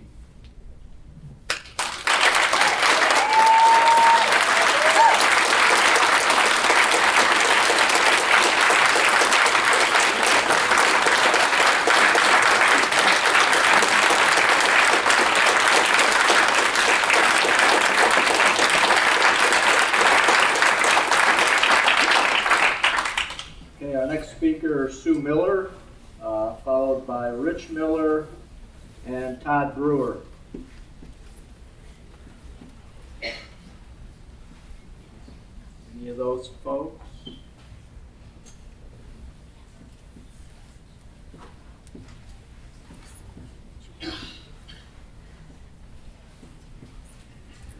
Hello, I'm Sue Miller, and I'm a resident of Leelanau County. And much of what I had planned to say tonight has been said. So as I was sitting there, I came up with a couple of thoughts that I think address a bigger problem that we're all dealing with, and that is the one of process.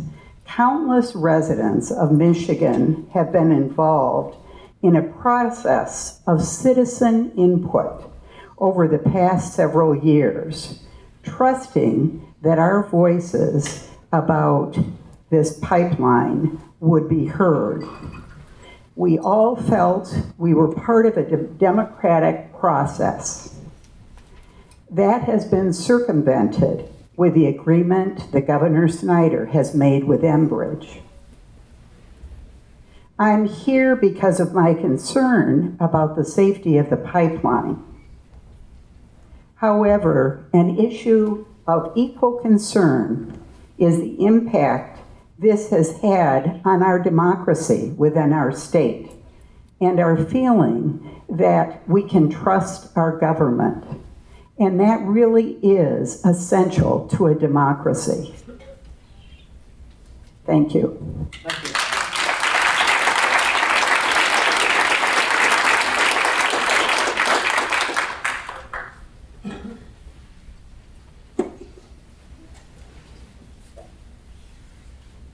My name is Rich Miller. I'm a resident of Leelanau County, and I want to thank you for the opportunity to speak. Several of my points have already been brought up, especially my lovely wife who was just here. It's probably why we're married. We sometimes think alike. What I would like to focus on are guiding principles and character traits. And three that really come out strongly are trust, integrity, and openness. And I could list several examples where Enbridge has not followed these most important guiding principles and list them. The Kalamazoo 6B pipe, the not disclosing the coatings on the Pipeline 5, trying to get Congress to pass a special piece of legislation so they don't have to have openness. And then I could also apply this to our state.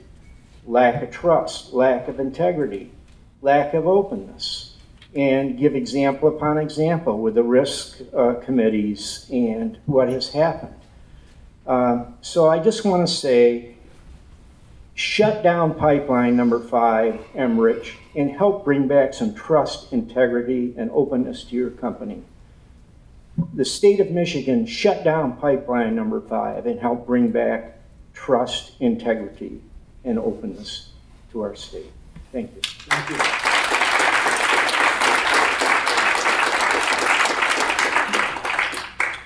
Bonjour, mene dunim ki indishnakas, maingin indoda mudir California and Dojaba.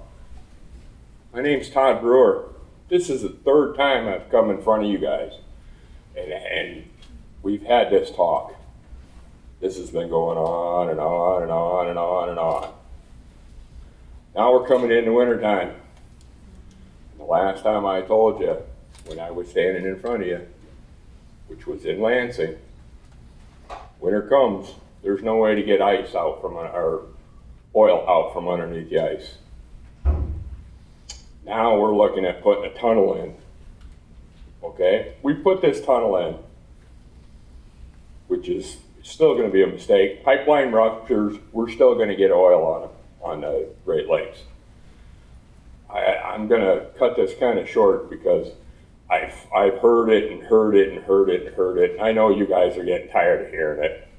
I know everybody out here is getting tired of coming in front of you guys and going, hey, you need to turn it off, which any sane person can see that. So I'm going to say, turn it off before there's millions and millions of gallons of oil on your conscience. Not mine, because I'll be the guy this deep in the oil when it's on the shorelines of Grand Traverse Band. I'll be this deep. You'll be in your office nice and clean. So just remember that, because if it ruptures, it's on you, not on us.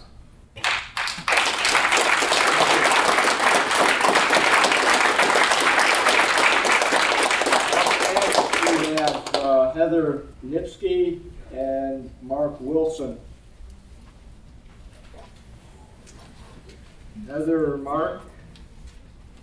Here we go. Hi, I'm Heather Knightsky. I'm a Traverse City resident. Thank you for being here and taking public comment. Shut it down before it's too late, please. There's way too much risk for the benefit. And I enjoy Michigan. I don't want to see it go by the wayside in a bad way. So please shut down Pipeline 5. Thank you. Thank you. Mark Wilson? Okay. Carol Shukra, John O'Neill, and Tim Rapley.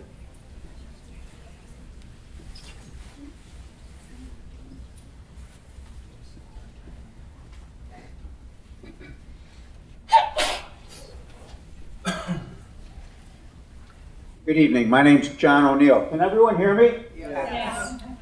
You've heard the evidence, and I am coming here. I've got a letter that I'll give you. I don't want to repeat all the facts and all the logic that's been given to you. Please look at me.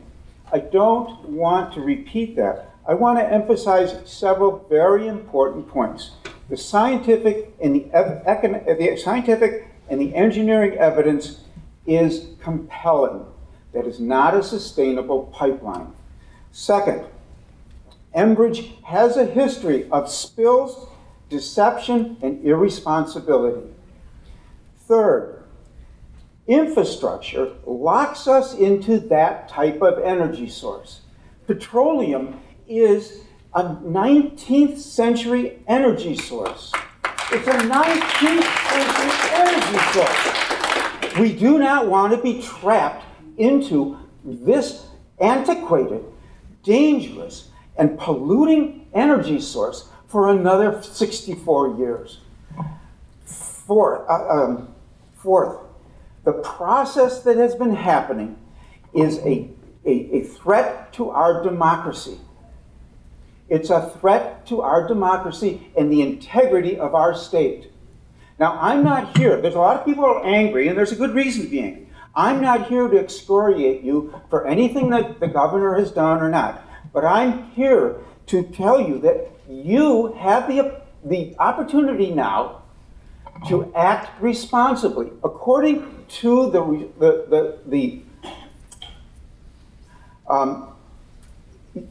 responsibility that is on your shoulders in the offices that you hold. You are free to act correctly. You are not bound by what the governor has done or what Enbridge has done or any other secret deals or anything else.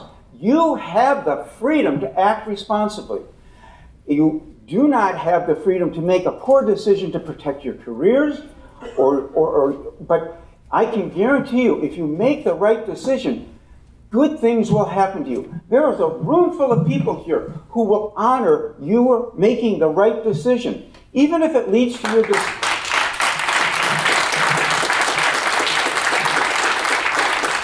Even if it leads to your dismissal. You will not go hungry. Your grandchildren will thank you. You will be honored in the community. This is important. This is important. What we need is people all along the process, the citizens, the engineers, the scientists, the researchers, to make the right decision. And we've heard a lot of good evidence. These are not crazy people. These are not people who are making stuff up. We are responsible people, and we are calling you to do your duty. Be responsible. You are accountable to the state of Michigan, I'm almost done, the state of Michigan, to the people of Michigan, to the environment, to the tribes who have cared for this land for uncounted generations. And I have confidence that you can do the right thing. You might be ignored by the government. That doesn't matter. It's your responsibility to do the right thing. And I want you to encourage you to do so. Please, please listen to your consciences and listen to the evidence.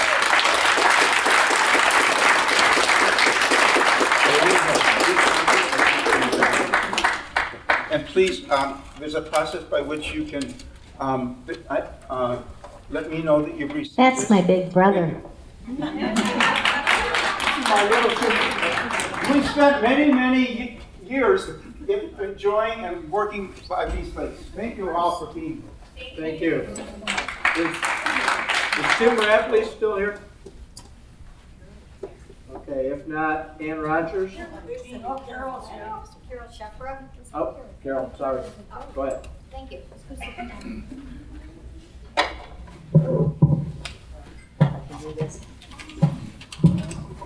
Thank you. First of all, thank every speaker. Oh my gosh, your words are so heartfelt. And I wrote my 2-page thesis, and everything has been said over and over and over, and it's wonderful. So here will be my nugget that I will leave with you, plus my thesis. The $1 billion spent by Enbridge to clean up Kalamazoo, just think what could have happened if they had used it toward green energy, renewable energy. And we all think an accident is going to happen until it does, and that's the bottom line. Don't let it happen. Please shut it down.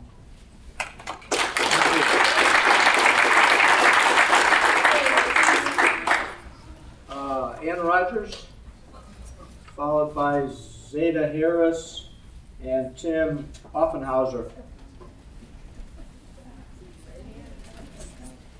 Is Ann Rogers here? Sure. Okay, so Zeta Harris. I was told there were two, so. Okay, go ahead. All right. My name is Zeta. I'm here today to talk about some of the failures of this alternatives analysis, as well as some of the successes, as well as some of the failures and successes of Snyder's recent deal and these resolutions that have been put forth.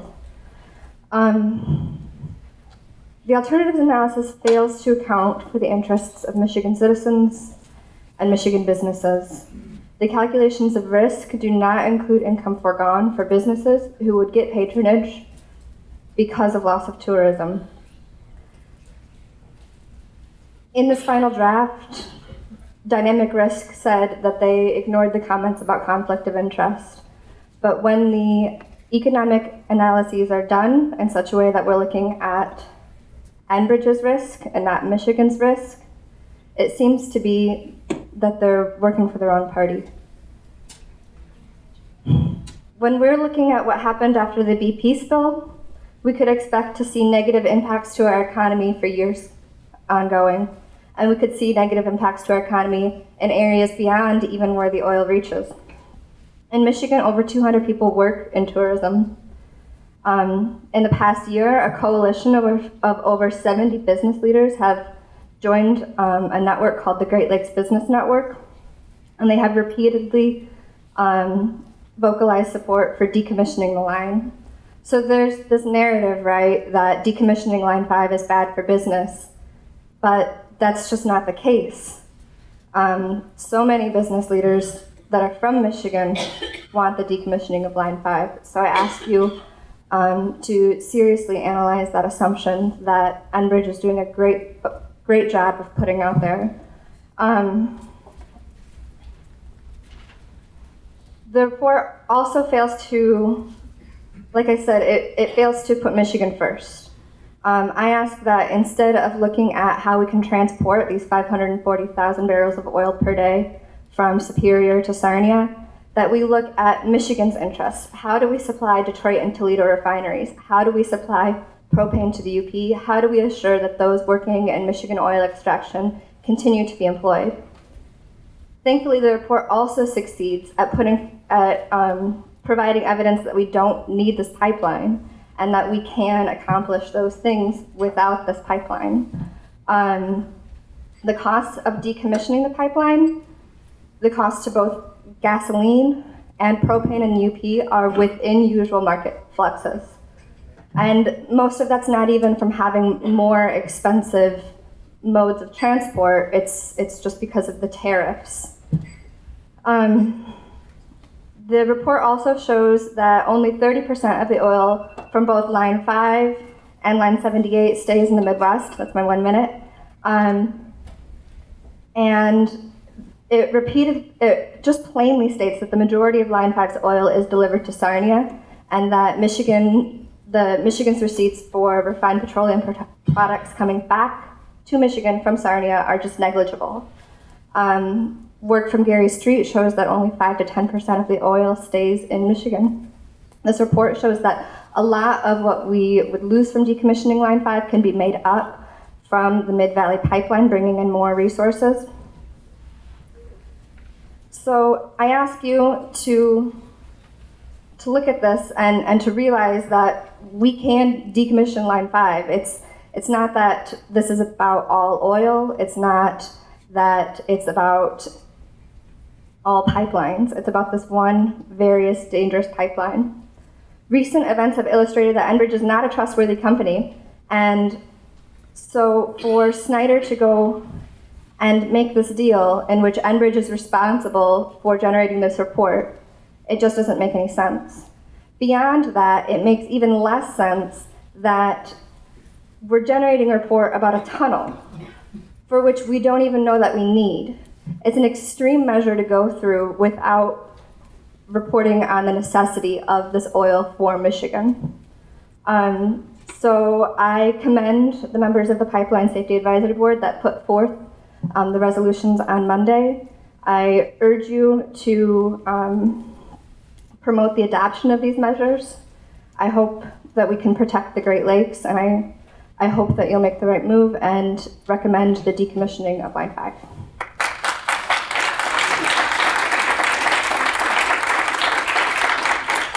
Is Tim Offenhauser still here? Okay, if not, Charles Toski, followed by Robert Bargy and David Petrov. Okay.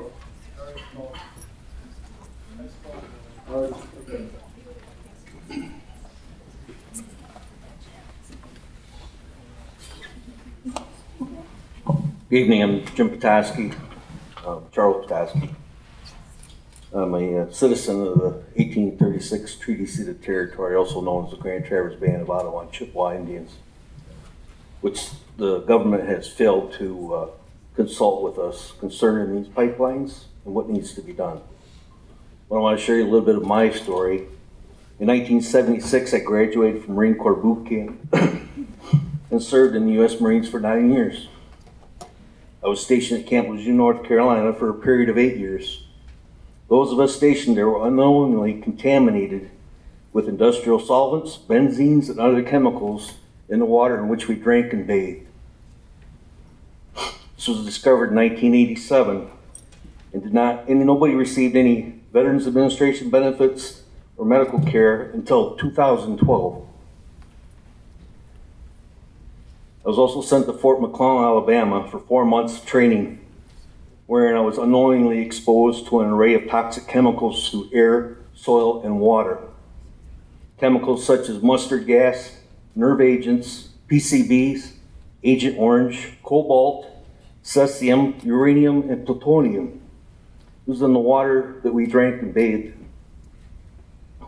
Those exposures have yet to be recognized by the Army or the Veterans Administration. And more than likely, it will take many more years, much like Camp Lejeune, before those exposed will receive any benefits or health care as a result of the cancers and health-related issues from the chemicals. Many of the men and women I have served with have had cancers and other health issues associated with these exposures. My life has been such a game of a Russian roulette. When will the cancer appear? I'm already diagnosed with type 2 diabetes and heart disease. This is what the people of Michigan will face if this line is allowed to continue. Any health issues that will occur to the people of Michigan when this line breaks will be placed on the shoulders of the taxpayers of Michigan, not Enbridge. Just like the exposures of Camp Lejeune and Fort McClellan, the citizens of the United States, taxpayers, have had to bear the brunt of the greed in the corporations that carelessly and recklessly contaminated the soil, the water, and the air. All this was during peacetime, so they told me. Are these chemicals present in Line 5? Probably not. But mind you, you're dealing with a company which was trying to cover up a spill on Line 6B in the Kalamazoo River by throwing sand on it.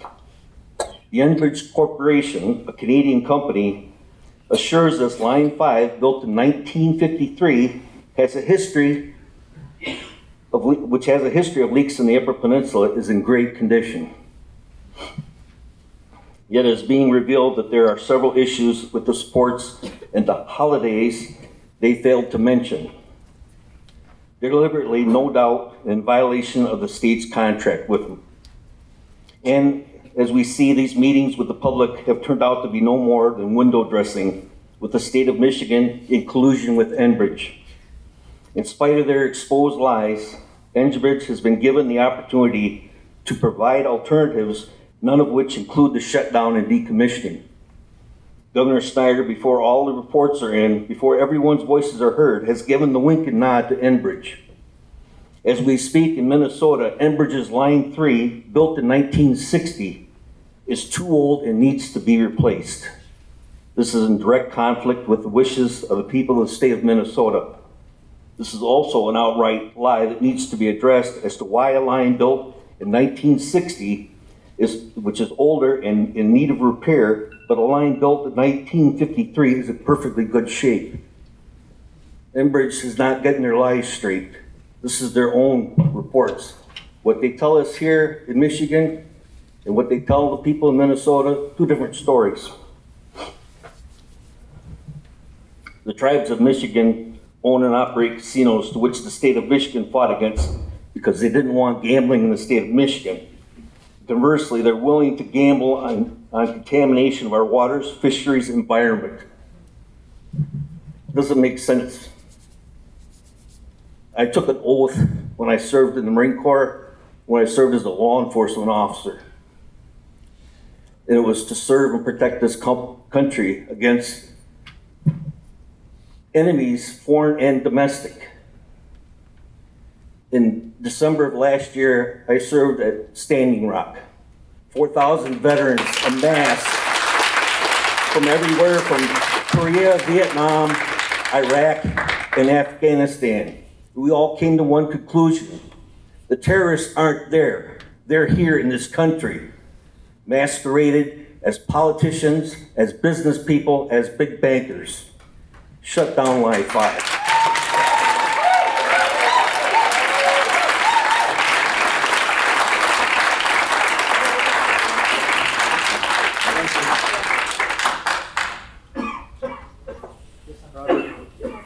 Robert Barge. Okay, I've heard a lot from a lot of different people, but the first thing I'm going to ask is, one, use some common sense. And two, first I'm going to ask that we use some common sense, and two, think of the consequences behind our actions. First of all, I've heard people talk about the Flint water crisis. Well, as you know, everybody's wanting to blame one person rather than blaming the mayor, blaming the representative and the senator from that area. What is this? Because they're Democrats? So, simple solution would be to prevent this problem from happening again. It's like the farmers do. Right now, they come up with a regulation. Any farmer that wants to harvest their crop has to have their water tested. Let's do the same thing with our schools. Every year before your student goes to school, water's tested. And we know that if there's lead there or not, or any other thing that can be there. Are you going to blame the farmer if your food was bad because your neighbor that walks into the store and doesn't wash their hands first and grabs that apple, now you grabbed it and you ate it and got coli? Line 5. We can look at it one way or we can look at it another. If you take the Line 5 and shut it down right now, then we have 2,500 trucks that are going to possibly pass over the Mackinac Bridge. How many of you have a vehicle out there that drips oil? I've had oil spills from my vehicles. If 10% of these vehicles go across the Mackinac Bridge, that's 5,000 trips, 2,500 each way. That's 500 drops of oil going onto the Mackinac Bridge and then landing into Lake Michigan. That's per day. Let's close down Mackinac Bridge and fix that for all the vehicles that you guys have out there that are actually leaking oil on the Mackinac Bridge and our roadways that actually go out to Lake Michigan too. We gotta think, what's gonna happen? Yes, replace Line 5. I'm not saying shut it down, keep it open, but come up with a good, viable plan. One that would probably work, a triple deck pipeline that actually, one, the inside actually carries the oil. The secondary and third ones prevent it if something actually happens, to suck that oil back out so we know something's gonna happen. Don't sit there and switch it and say, hey, we're gonna flip it over to trucks carrying it, because that's not a viable solution. We need to think before we act. But most people just want to take and complain and say, hey, you guys do it. Come up with a plan. Then also have 3 viable solutions if something does happen. Because as Murphy's Law states, anything that is wrong or can go wrong will go wrong. My law is the more things that you do to prevent something from going wrong, the less likely it is going to happen. So that's my saying. Think of something really good about Line 5. Shut it down eventually, yes. But come up with a good plan. Don't sit there and say, oh, we're going to shut it down because everybody here thinks something's going to happen. Well, think of what is happening right now. You're leaking oil from your vehicles. Thank you.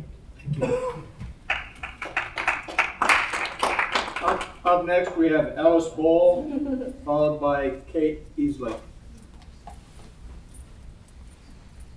Either one of them here still? No? Moving on, Rich Bergman, followed by Michael Vickery.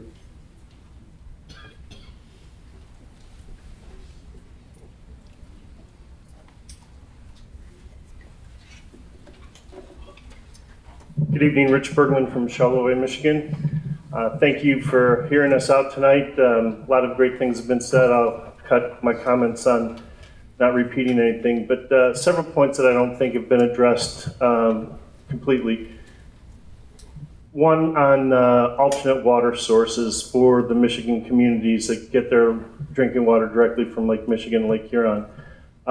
Many of our northern Michigan communities were contaminated with carbon tetrachloride back in the 60s, Charlevoix for one.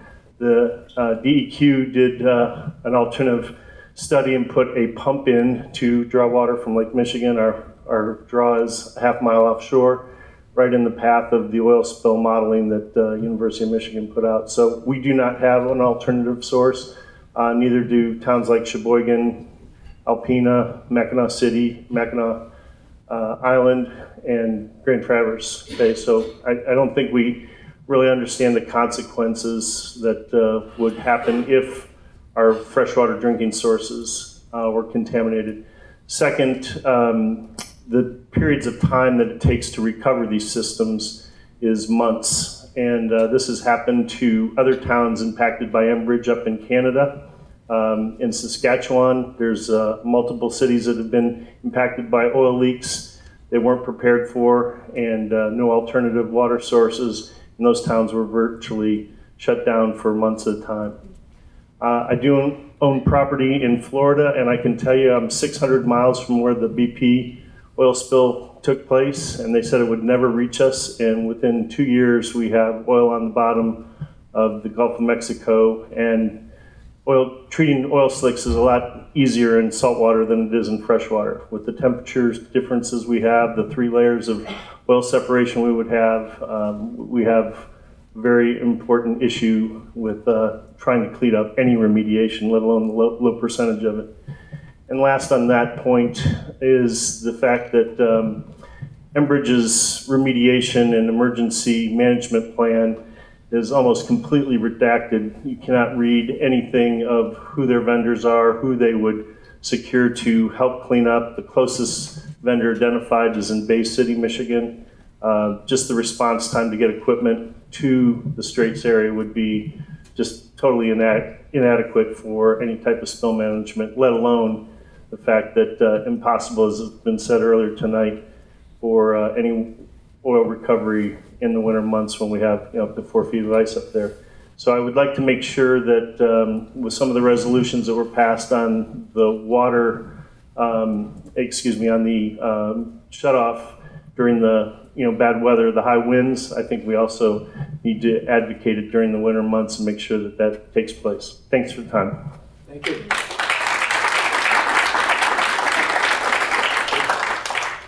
Is Michael Vickery here? If not, Jim Olson, followed by Ellen Fidenson.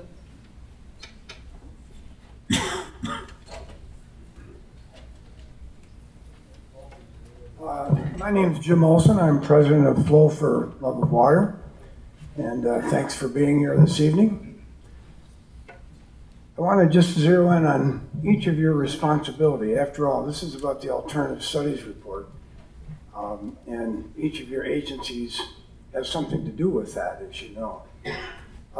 So first of all, with respect to the Attorney General, given the fact, Mr. Reichel, that you've worked so hard on this and know the details of the law, I just want to reiterate, as Flo has said in the reports that have been filed, and we'll probably say it again in the report we'll file before the 19th, that the Submerged Lands Act application that's pending for the anchor supports raises a very substantial question. And I guess what I'm saying, Mr. Roycraft, is also applicable to the DEQ here because of the Submerged Lands Act.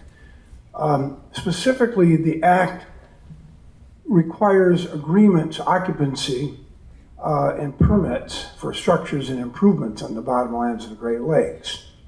That application should be subject to those provisions because the anchor supports our structures, and I know they've been viewed in some respects as just a repair, but in fact, at this stage, and now that we know what happened in early 2000 and on from the documents disclosed in June, we know that the pipeline design itself has failed. It isn't working, and this is a new way to address it. Up till then, it was grouts and hoping that the scouring wouldn't have happened from the storm. So you have a direct inextricable relationship between anchor supports, which are new, and a pipeline structure itself, which taken together is in such a dangerous condition or uncertain condition that you have the power under the Submerged Lands Act to require those applications treated as a full-blown review for an occupancy agreement, and then apply the rules, including Rule 15, which requires a full-blown impact analysis of potential impacts beyond the likely impacts, and no permit can issue unless there's a showing of no feasible and prudent alternative, which gets you finally in a position to put Enbridge under the rule of law and under the gun to start doing their job and have them carrying the burden rather than the people in the state of Michigan and yourselves. It's time to shift the burden of proof and put it on Enbridge. You can draw the line, put the stake in the ground under the Submerged Lands Act, and get all of us into a place where we'll be under a process that will bring all of the evidence out into the open rather than a ping pong match that we're all faced with because of the somewhat advisory nature of the process that's going on now. The second thing I'd like to say is, Director Craig, I think the power you have as holder of the easement gives you a broad power to revoke, not to terminate it. Underneath all of that, at all times, there's a implied right under case law that you can always revoke an easement because the easement of public trust bottomlands is not permanent. It's more in the nature of a privilege and a use subject to the power of the state under the public trust doctrine.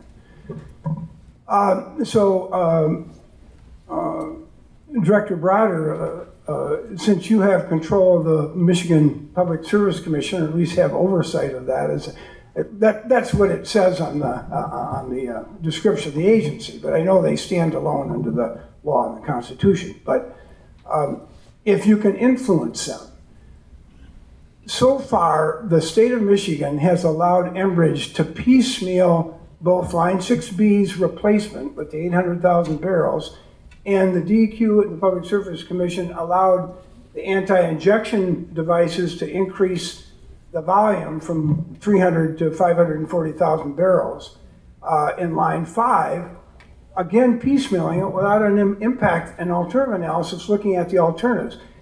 Enbridge has piecemealed and piecemealed us on this. They have violated the law in doing it.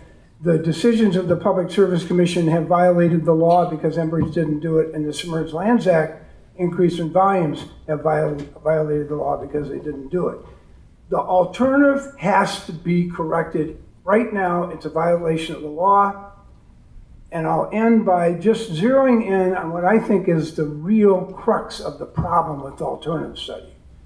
The real crux of the problem is, and it's mirrored by the governor's agreement, that it tends to narrow everything down to a new line, a trench, a tunnel, or a ditch in the Straits without looking at the combination of routing and alternatives as recommended by the resolution from the Pipeline Advisory Board 2 days ago. This is the crux. The DR defined by themselves that the alternative of other existing infrastructure was going to be limited to something equivalent to the existing volume of Line 5, which it precluded looking at all the lines coming in and out of Michigan in a systemic analysis, which is required by the law. And after all, the task force report, which Bob Reichel, you did an excellent job of drafting, suggests, if not states, that the law requires a comprehensive alternative analysis. It's time it happens, and I submit that if you do that, we're going to get to the right solution, and most likely Enbridge is going to have to be suspended and eventually decommissioned with respect to that line, and we'll be on to a solution for Michigan's future without endangering the Great Lakes. Thank you. Thank you.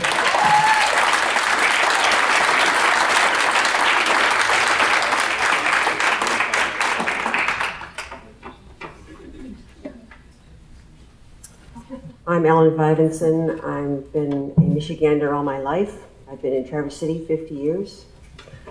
I want to say that if we don't learn from history, we repeat it. We don't want anything repeated with our valuable resource. All the information I've heard, I applaud all the people that have come up here tonight. I applaud Mr. Olson and his analysis. You must listen to this and take this back. Please, these are the citizens of the state of Michigan asking you for our future and our children's future. Thank you.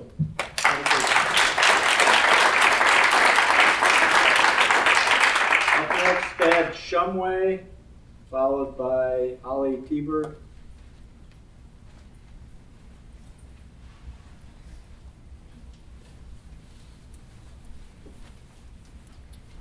Hi, my name's Thad Shumway. I work in the oil and gas industry in Michigan, and Line 5 is a very important asset, and our industry relies on it.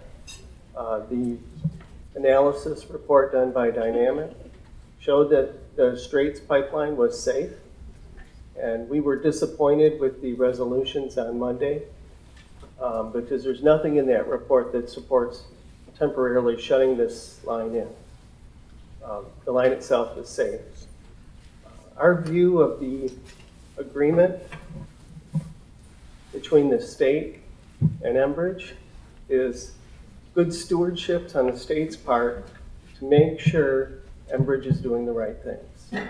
You're getting out in front of the other areas of Line 5, not just the Straits, and we support it. That's all. Thank you. Yeah.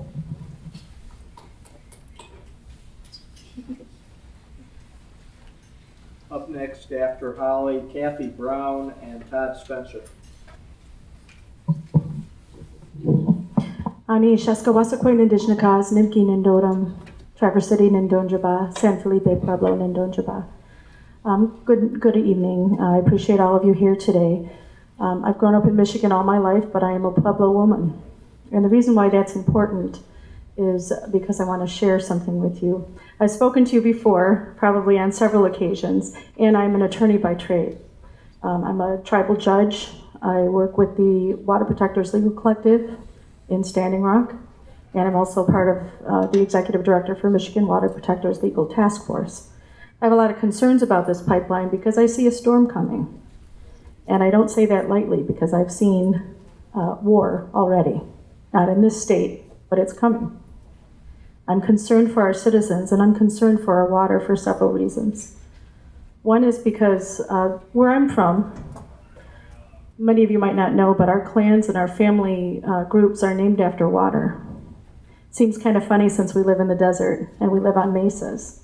And the reason why is because we remember when we had water there. That's a significant thing. We long for those days. We remember them and we cherish the time that we had with our water. There's no way I want this beautiful state to become like that because of what we as people can do to prevent that. Now, our water went away by natural means.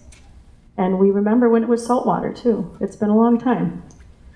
But here, you have the means and you have the ways. I understand that Governor Snyder also sort of overlooked your board's recommendations. He didn't include you in the agreement, which I will affectionately call a backroom agreement. He didn't consult any of the tribes in the state of Michigan, which is illegal. It makes it an illegal agreement as well. That's another matter for another day, however. But what can you do about it as a board is you can also put our governor to the task. You can put Enbridge to the task. Please have higher standards than what they're proposing, because it's up to you to make sure that the water is here for generations to come. 7 generations at the very least. The other aspect that I want to make clear is that this is one of the most hotly contested environmental issues we've ever seen in our state, and there's a reason for that. It's not just us as Native Americans, but it's everybody here. Look at the faces of the people before you. These are the people of Michigan. And it doesn't just affect them. It affects Canada. It affects Wisconsin. It affects everyone. We're asking you to look at these faces and ask yourselves, why do we have such big hearings? Why has this become such an issue? It's not just because of Standing Rock. This has always been here. Jim Olson, that lovely man who spoke earlier, has a job because of it. It's a very important issue, and we can't live without our water. There's just no doubt about that. Anybody here that tells me that oil is more important than water, I'm going to ask you to drink it. Okay? So I want to thank you for listening and, again, share with you that story, the history of my people, which is something we don't want to have happen to you. I don't want it to happen to my children or my grandchildren or anybody's children for that matter. I don't want it to happen to any of the animals, any of the nature, anyone, and anything that is involved here. We live in one of the most beautiful places in the whole world. And I know that because I've been to many places. I'm never more than happy or more happy than when I get home. And it's in part because of what we have out there. So miigwech for listening, and I hope that you do the right thing.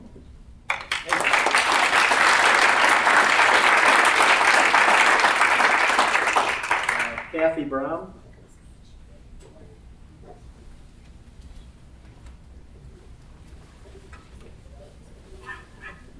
Hi, my name is Kathy Brown. I live in Traverse City. My grandma moved just north of Elk Rapids on East Bay before I was born. I was raised within the city limits of Detroit, so our annual vacation to Elk Rapids was just amazing. My grandma had 5 children. My Aunt Mary is still living. She lives in that house, so we are allowed to still go on that deck and look at the most beautiful view of East Bay ever. I am here representing my Aunt Mary, her 6 kids, my other first cousins, their family, my children, my siblings, and their children. We total 43. We're Irish Catholic. So I like to come to the table with a solution, just in general, if there's a problem. So I have limited knowledge, but I have a logical mind. So here is my simple short-term solution for what might work. And that would be if there was an oil spill tonight or tomorrow morning, would they continue to pump the oil, or would they shut the pipeline down and divert the oil somewhere else or come up with a different solution? If that's the case, then why can't we do that right now and fix these problems? So that would be my solution. I wore this necklace. This is water glass, is what my family called it. Some people call it beach glass. My husband got this on Lake Michigan this summer, made it into a necklace for me. And when I put it on with my black oil outfit that I'm wearing here, it didn't show up very well. And I thought to myself, you know what, beach glass doesn't look real good in black. So please do the right thing and shut down this pipeline. Thank you.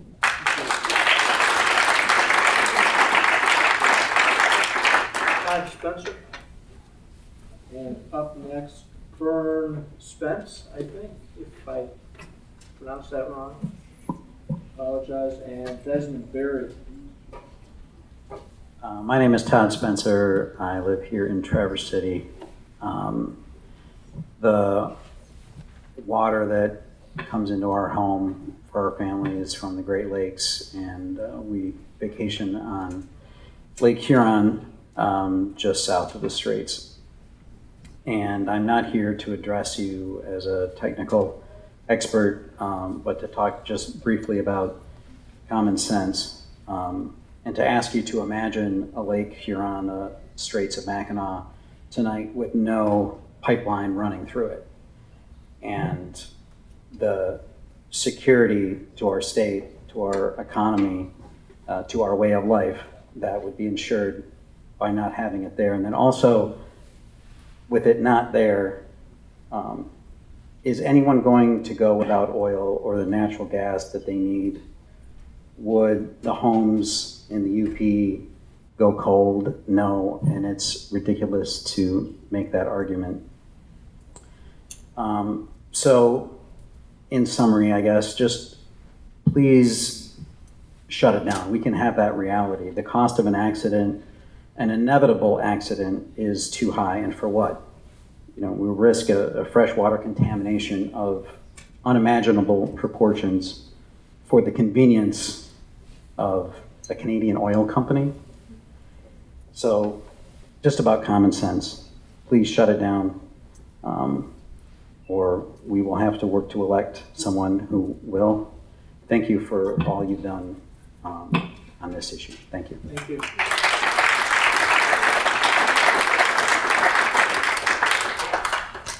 Is Fern here? Is Desmond Berry here?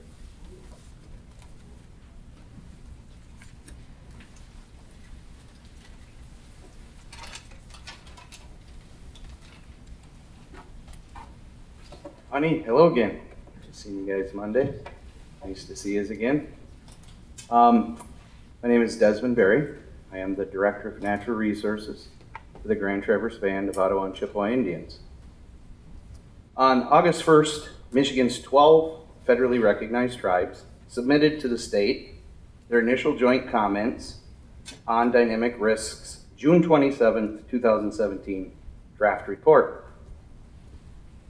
To our disappointment, Dynamic Risk's final report addresses none of our concerns and in all material respects is a reproduction of the deeply flawed draft report. Prior to the deadline, the 12 tribes will submit another written document titled Tribal Comments on Dynamic Risk Final Alternatives Analysis. Due to our time constraints, I'll only mention a couple of the points being covered in that document. Operation of the Straits pipelines cannot be justified by Michigan-based needs. Final report continues to prioritize the commercial needs of Enbridge. The final report fails to account for tribal interests. The final report continues to underestimate the costs of a spill. So why are we even here tonight? In effect, this deeply flawed alternatives report has been short-circuited by the governor's backroom deal with Enbridge, the November 27, 2017 agreement. At least the dynamic risks final report purports to address all alternatives. But the November 27, 2017 agreement between the governor and Enbridge limits consideration of alternatives, just to various options for pumping oil through the Straits, and not to other possible feasible and prudent alternatives that don't involve pumping oil through the Straits.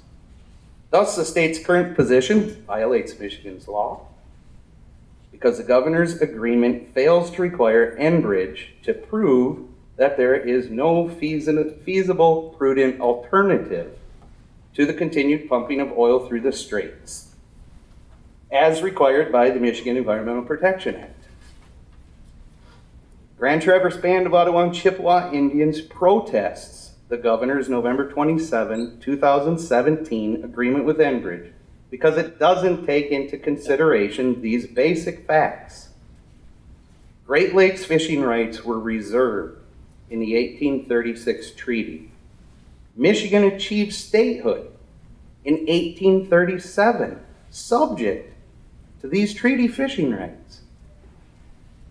Written history dating back for 350 years confirms the Mackinac Straits has historically been a very important place for the Ottawa and Chippewa Indians and fishing. The Straits area remains today our 1836 Treaty Tribe's most important fishing grounds.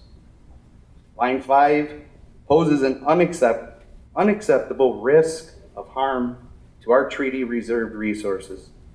The governor's Enbridge agreement with Enbridge ignores our pre-existing treaty fishing rights, violates Michigan environmental protection laws, breaches his own commitment, the governor's own commitment to consult with tribal governments. You, Governor Snyder's administration, the DEQ, DNR director, our energy agency executive director, should really be ashamed.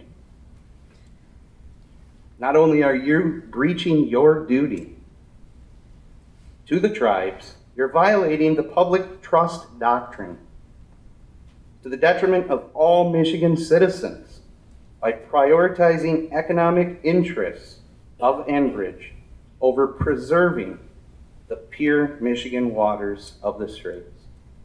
Miigwech.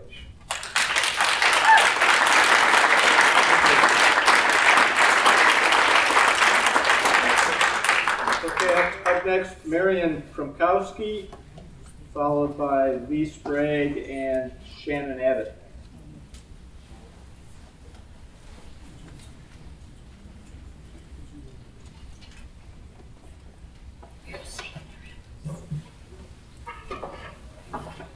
Good evening. My name is Marion Kromkowski, and I'm the president of the League of Women Voters of Leelanau County. I live in Leelanau County, and we reside on a peninsula with 100 miles of shoreline jutting into Lake Michigan. It's about 70 nautical miles from the Straits of Mackinac. Last year, the Leelanau League sought and then secured resolutions from 8 local government bodies in Leelanau County expressing concern over the risk posed by Pipeline 5. The League of Women Voters of Michigan has nearly 2,500 members and is active in 25 counties in Michigan, many of which border the Great Lakes. The position of the League of Women Voters of Michigan remains unchanged. The state must terminate the easement allowing Enbridge to use the lake bed for Line 5, whether above ground or through the newly proposed underground tunnel. The agreement reached solely between Enbridge and Governor Snyder last month offers some protections, but it was made obviously without consultation of the Governor's own Pipeline Safety Advisory Board, and before these scheduled public hearings. Bear in mind that Pipeline 5 occupies publicly owned waters and bottomlands. The threat of a catastrophic oil pipeline rupture to the Great Lakes is of tremendous controversy and has obviously generated an extraordinary level of public engagement. The voice of the people, whether it's in this room or the other forum you held last night or one later in the week, and not backroom deals, should be determining the future of the Great Lakes and its protection for future generations. I arrived at around 6:30, I think it's 8:30-ish now, and since I've been sitting here, there was only one speaker that was booed and laughed at. I didn't participate in that, but I think I would be remiss without expressing my disagreement with her comments, which to me were dismissive of the legal standing and the important role that our First Nation peoples have on this issue. You know, Mr. Berry, or Mr. Desmond Berry right before me, clearly outlined Mr. Berry and people from the Grand Traverse Band, of which I live right across the street, are not just other voices in the room. They represent a sovereign nation. And those...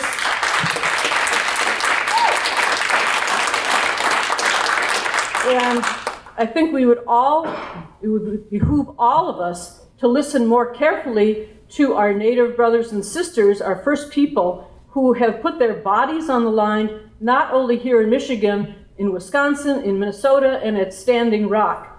So I implore you to listen carefully to everyone who's spoken here today, but clearly take into account the thoughts of sovereign nations when they're addressing the future generations of Michigan. Thank you.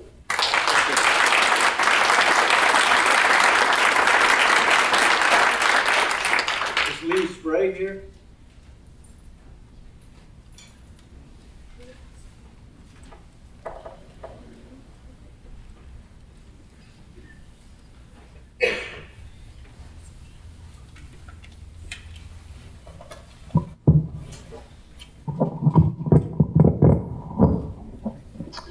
Uju, Mitagwawak Indigenous, Sijak and Dodom, Nam Nitakan Donjaba. I'm disappointed the governor's not here, and that you have to be his ears for him. I don't think he listens to what you're saying or even reads what you're writing with any deep interest. Probably drinks a lot of Diet Coke. I want to say that backroom deals do not stop pipeline leaks, oil leaks. Brand new pipelines do not stop pipeline leaks. Refurbished pipelines do not stop pipeline leaks. Pipeline commissions do not stop pipeline leaks. The governor's office cannot stop a pipeline leak. Bill Schuette cannot stop a pipeline leak. A backroom deal with a room at the bottom of that Mackinac Straits monitoring the pipeline 24 hours a day will not stop a pipeline leak. All the things in alternative analysis, none of them stop a pipeline leak. They might mitigate it to some degree, but they don't stop it. The governor's charge is to protect the natural resources of the state of Michigan. The last I checked, Enbridge oil is not a public trust doctrine element of the governor's responsibilities. But his actions seem to take that oil as something sacred that must be kept running through the heart of Michigan, and not just through the Straits, but through 640 other miles of land and other watersheds, 300 different rivers. And it's already leaked 1.2 million. So the safety issues have not been addressed if you're looking at the entirety of that pipeline. 1.2 million gallons of leaked. So all these commissions, all these mitigation efforts, none of these things, even a brand new pipeline, even a tunnel, will not stop a pipeline. Thank you very much.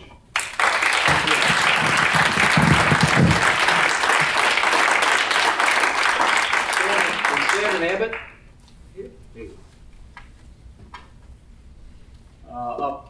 Up on deck we have Jordan Byron and Denise Sika.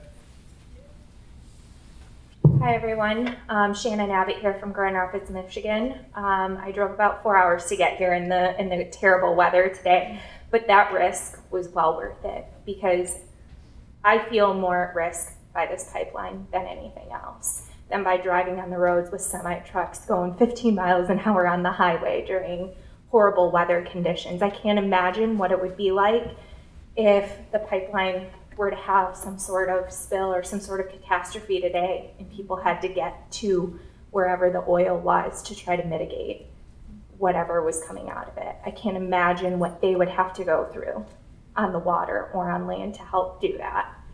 I'd like to say that, and I apologize, I'm very nervous speaking in front of people, but I'd like to say that these mitts that we like to refer to, these hands that we have, they represent Michigan. These hands that represent Michigan, the Great Lakes future is in these hands. And it's not just comprised of the government of Michigan, but the citizens that that government represents.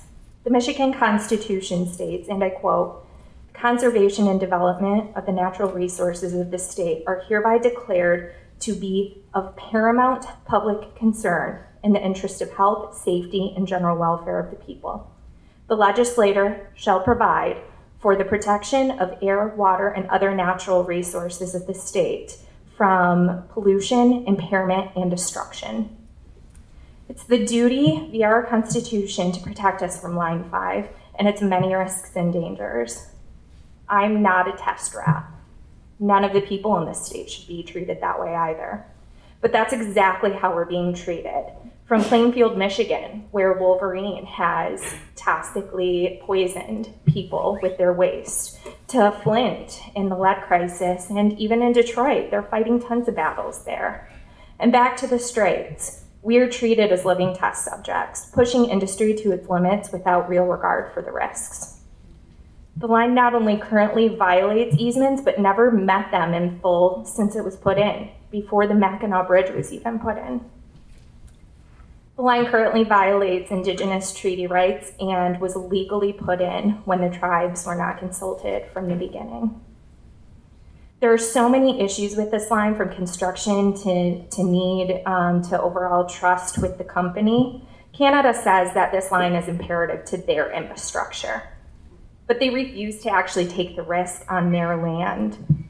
If it's that imperative to them, then they need to make the investment. They need to take that financial and that land risk on their soil, not on ours.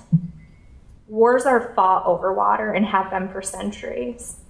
This is not just a Michigan issue. It's not just a Midwest issue. This is a national issue.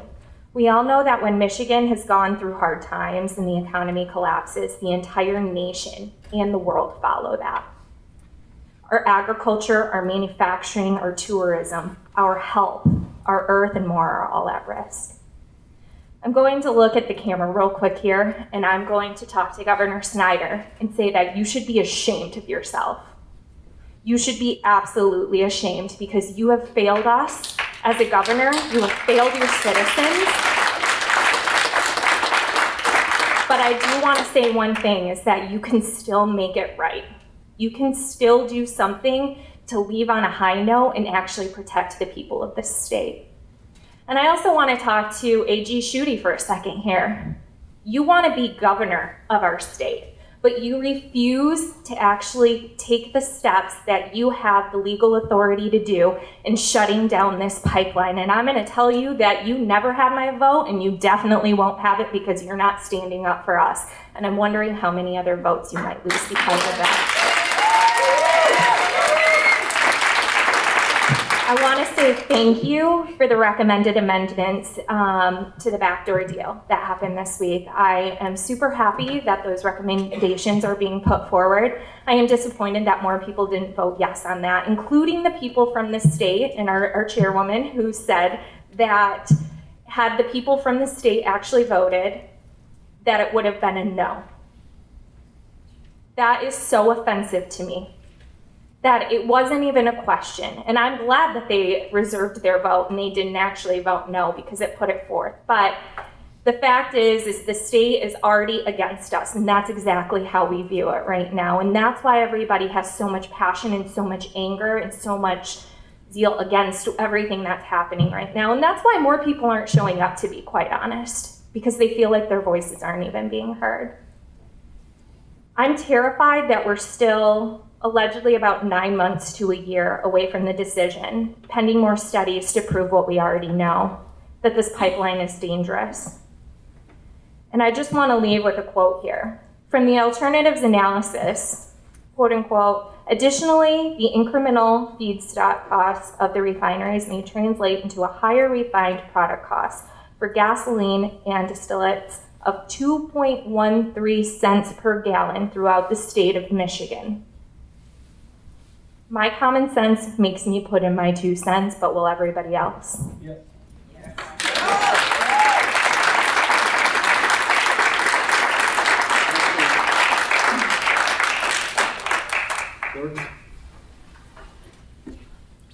Good evening. I'm going to put a question out to the panel and to the whole room real quick. Does anybody know what's going to happen in China on January 1st, 2018? All plastic that is dirty, which is currently, North America sends dirty plastic to China. Some of it gets responsibly recycled, but there is nearly 1 billion tons of plastic, dirty plastic, going to China. And on January 1st, 2018, no more. Waste, just pure trash, is shipped to China. January 1st, no more. A great alternative to pipelines flowing propane hundreds, if not thousands of miles across Canada and Michigan and the United States, and pipelines of oil flowing through the pipeline for thousands of miles, is waste to energy. And somebody earlier tonight said, when somebody can come up with alternatives to this, then show me or tell me about it. That person's left. But waste to energy is, and there's 2 main waste energies. You can burn the garbage, you can take the plastic and turn it from a waste product to energy through 3 different types of scientific burning. Actually there's 4. One is just a pure burn, which is not very clean. And then there's 3 others, and excuse me, I forgot the name of one of them. But there is also pyrolysis, and the cleanest of all, which has no poisonous or toxin off-givings. It is plasma art gasification, which turns plastic into gas, which can be refined to propane, and to petroleum, which can be turned into gas, gasoline, fuel. So there is there's alternatives out there. And not only are those alternatives better than having propane and oil flowing through pipelines, they can be set up in various, rather than having regional or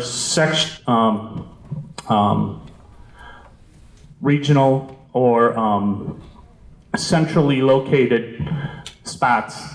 Every village can create its own propane, its own gas, which is needed.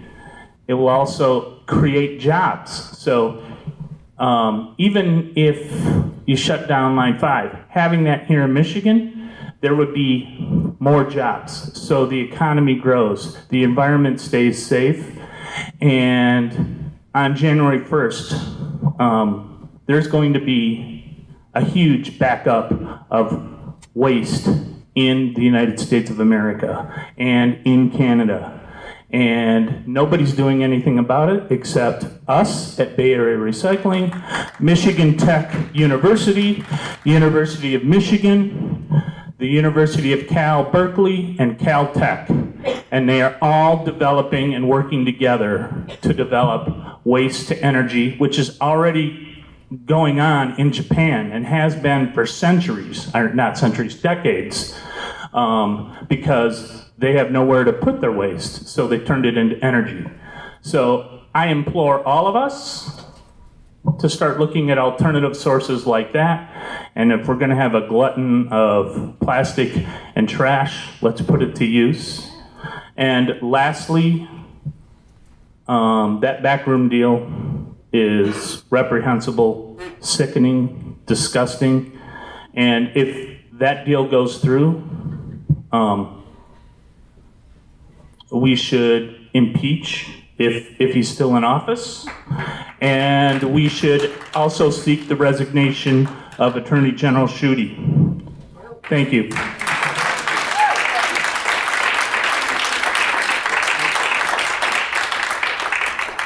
Is Denise still here?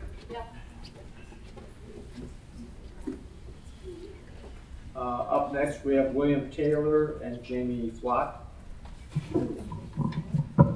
Good evening. Thank you for being here, and I trust that you are listening to all of this. I'm Denise Sika, Michigan resident my whole life, a Leelanau Township resident for 30 years. Many facts have been presented here tonight already, so I won't bother to repeat any of them. But I'd like to ask, what is the real issue here tonight? Is it the welfare of Enbridge, an oil company from Canada? Or, as residents of Michigan and the United States, is this what our concern should be, or should it be the future of clean, fresh water here? Something that is becoming a precious and rare resource in the world. This is not just about a beautiful view, a place to swim, to boat, enjoy ourselves. All of these are wonderful and important, but this is about the preservation of that which sustains life itself. Clean, fresh water. It is sacred. It is not a commodity. It is not disposable. It is not expendable. Please listen. Listen to all the good people here tonight who have done their homework on this and have come here to speak. Please listen to the First Nation members who have tried to be heard. Listen to your consciences and the knowledge in your heart that will be crying when the shoreline is lined with oil and the pipeline leaks. Listen to the truth. It would be so very, very refreshing if you and this commission and the state of Michigan would step forward, step up, be responsible, honest, and proactive, and do the right thing, which is quite obvious, and shut down Line 5. Thank you.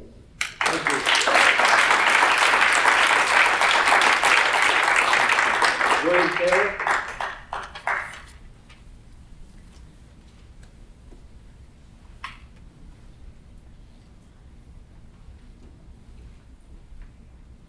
Hi, I'm William Taylor, 47, Michigan resident. Wasn't going to come here. I mean, I was going to come here, but older people, a lot of younger people, you don't see many. I have nephews, we have businesses in Mackinac City. I guess basically I just like to say, water's all we got to drink. And I've heard a lot of interesting facts. I came here to get facts. My mother comes from the UP. I believe that if something I took out of this was, I keep hearing about heat to the UP. I really believe that if that was a real concern, this place would be packed with people. And it's cold outside and they'd be here for the heat, so I'm not so sure that's true. I've been a taker most of my life, riding around on a Harley Davidson and like automobiles and working construction.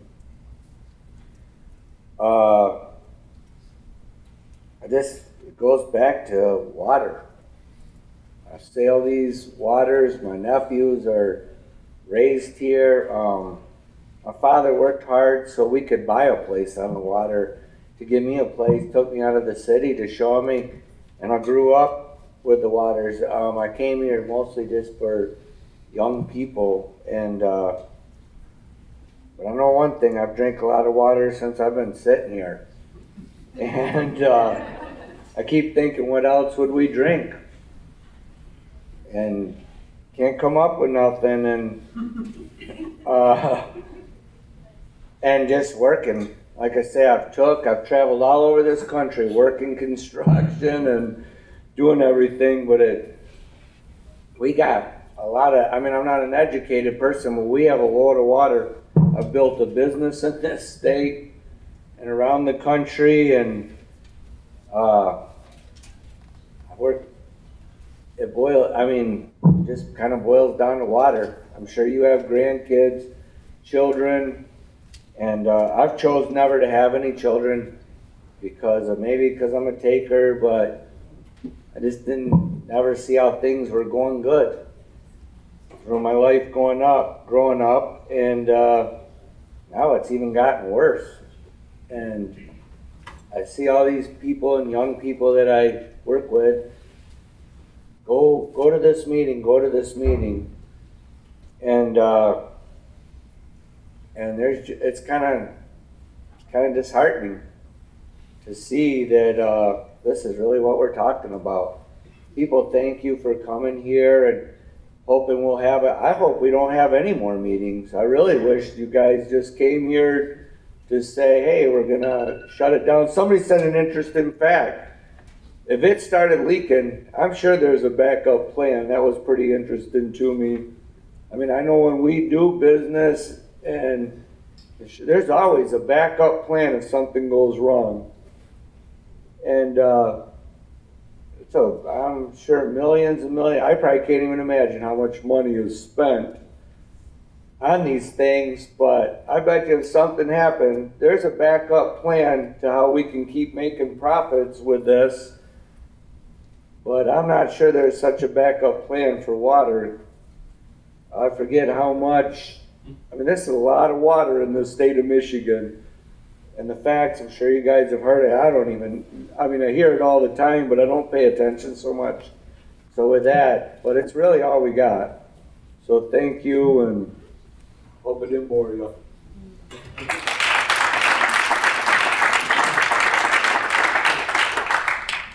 Jamie Flock. If not, Percy Bird Jr., followed by Doug Kimball and Kathy Brown.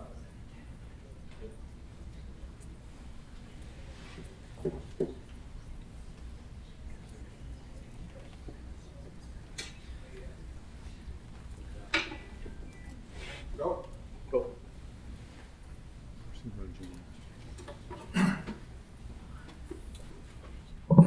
Good evening. My name is Percy Bird. I'm a tribal counselor for the Grand Traverse Band of Ottawa and Chippewa Indians. And I'd like to ask this board how many Native American tribes that you've invited to join into this process.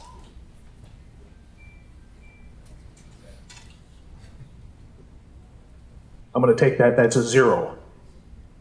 Okay, you know that per the Treaty of 1864 that all tribes are supposed to be consulted on anything that has such catastrophic effects on the environment. Sorry, I'm a little nervous. But I'd like to ask why no tribes have been consulted.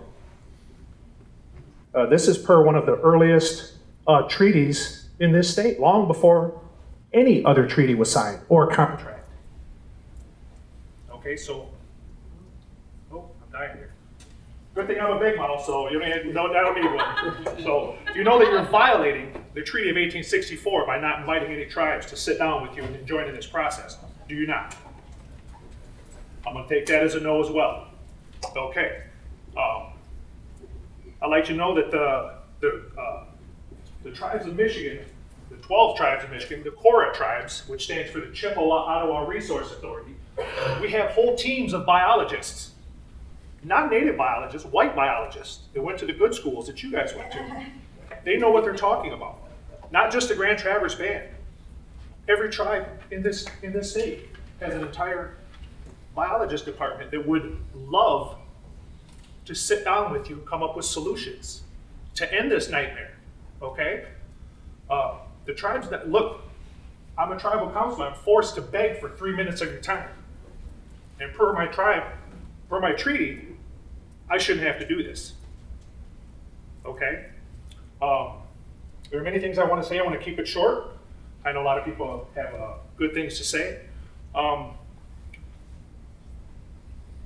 You know, there are many reasons that the tribes want clean water, none of which are for boating, okay? The tribes want clean water because when we tell our creation stories, it involves that lake. And you know, we've been telling that creation story for 10,000 years, unedited for 10,000 years. Okay? You are directly threatening our way of life, our creation story. 7 generations from now, that's going to be a wasteland, sludge, New York Harbor. The tribe will not wait another 64 years to be consulted. We will expect the invitation to sit down at your meetings, or we will take action, okay? Now, we are against this backroom deal by Mr. Snyder. It seems like Governor Snyder is taking his Donald Trump's cue and just doing whatever he wants. He's just lining his pockets on the way out, folks. He doesn't care. He doesn't care. He can't run again. Collect your check, Governor Snyder, because you're done, okay? Shut down Line 5. This is a joke, all right? You're threatening the water here. Everybody, it's the state of Michigan against Lansing at this point, okay? So I think you guys better realize what side your bread's buttered on. Thank you very much.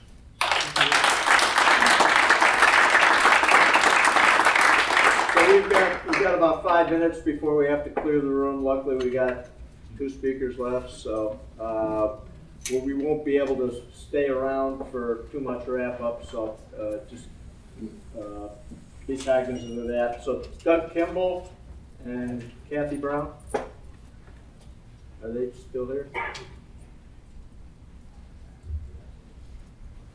Okay, if they are not here, we will go ahead and close. Thank you everyone for coming. There are still opportunities to comment online at www.mipetroleumPipelines.com or via postal mail to the Department of Environmental Quality. Attention, Line 5 Alternatives Analysis, P.O. Box 30473, Lansing, Michigan 48909-7973. So thank you again, everyone.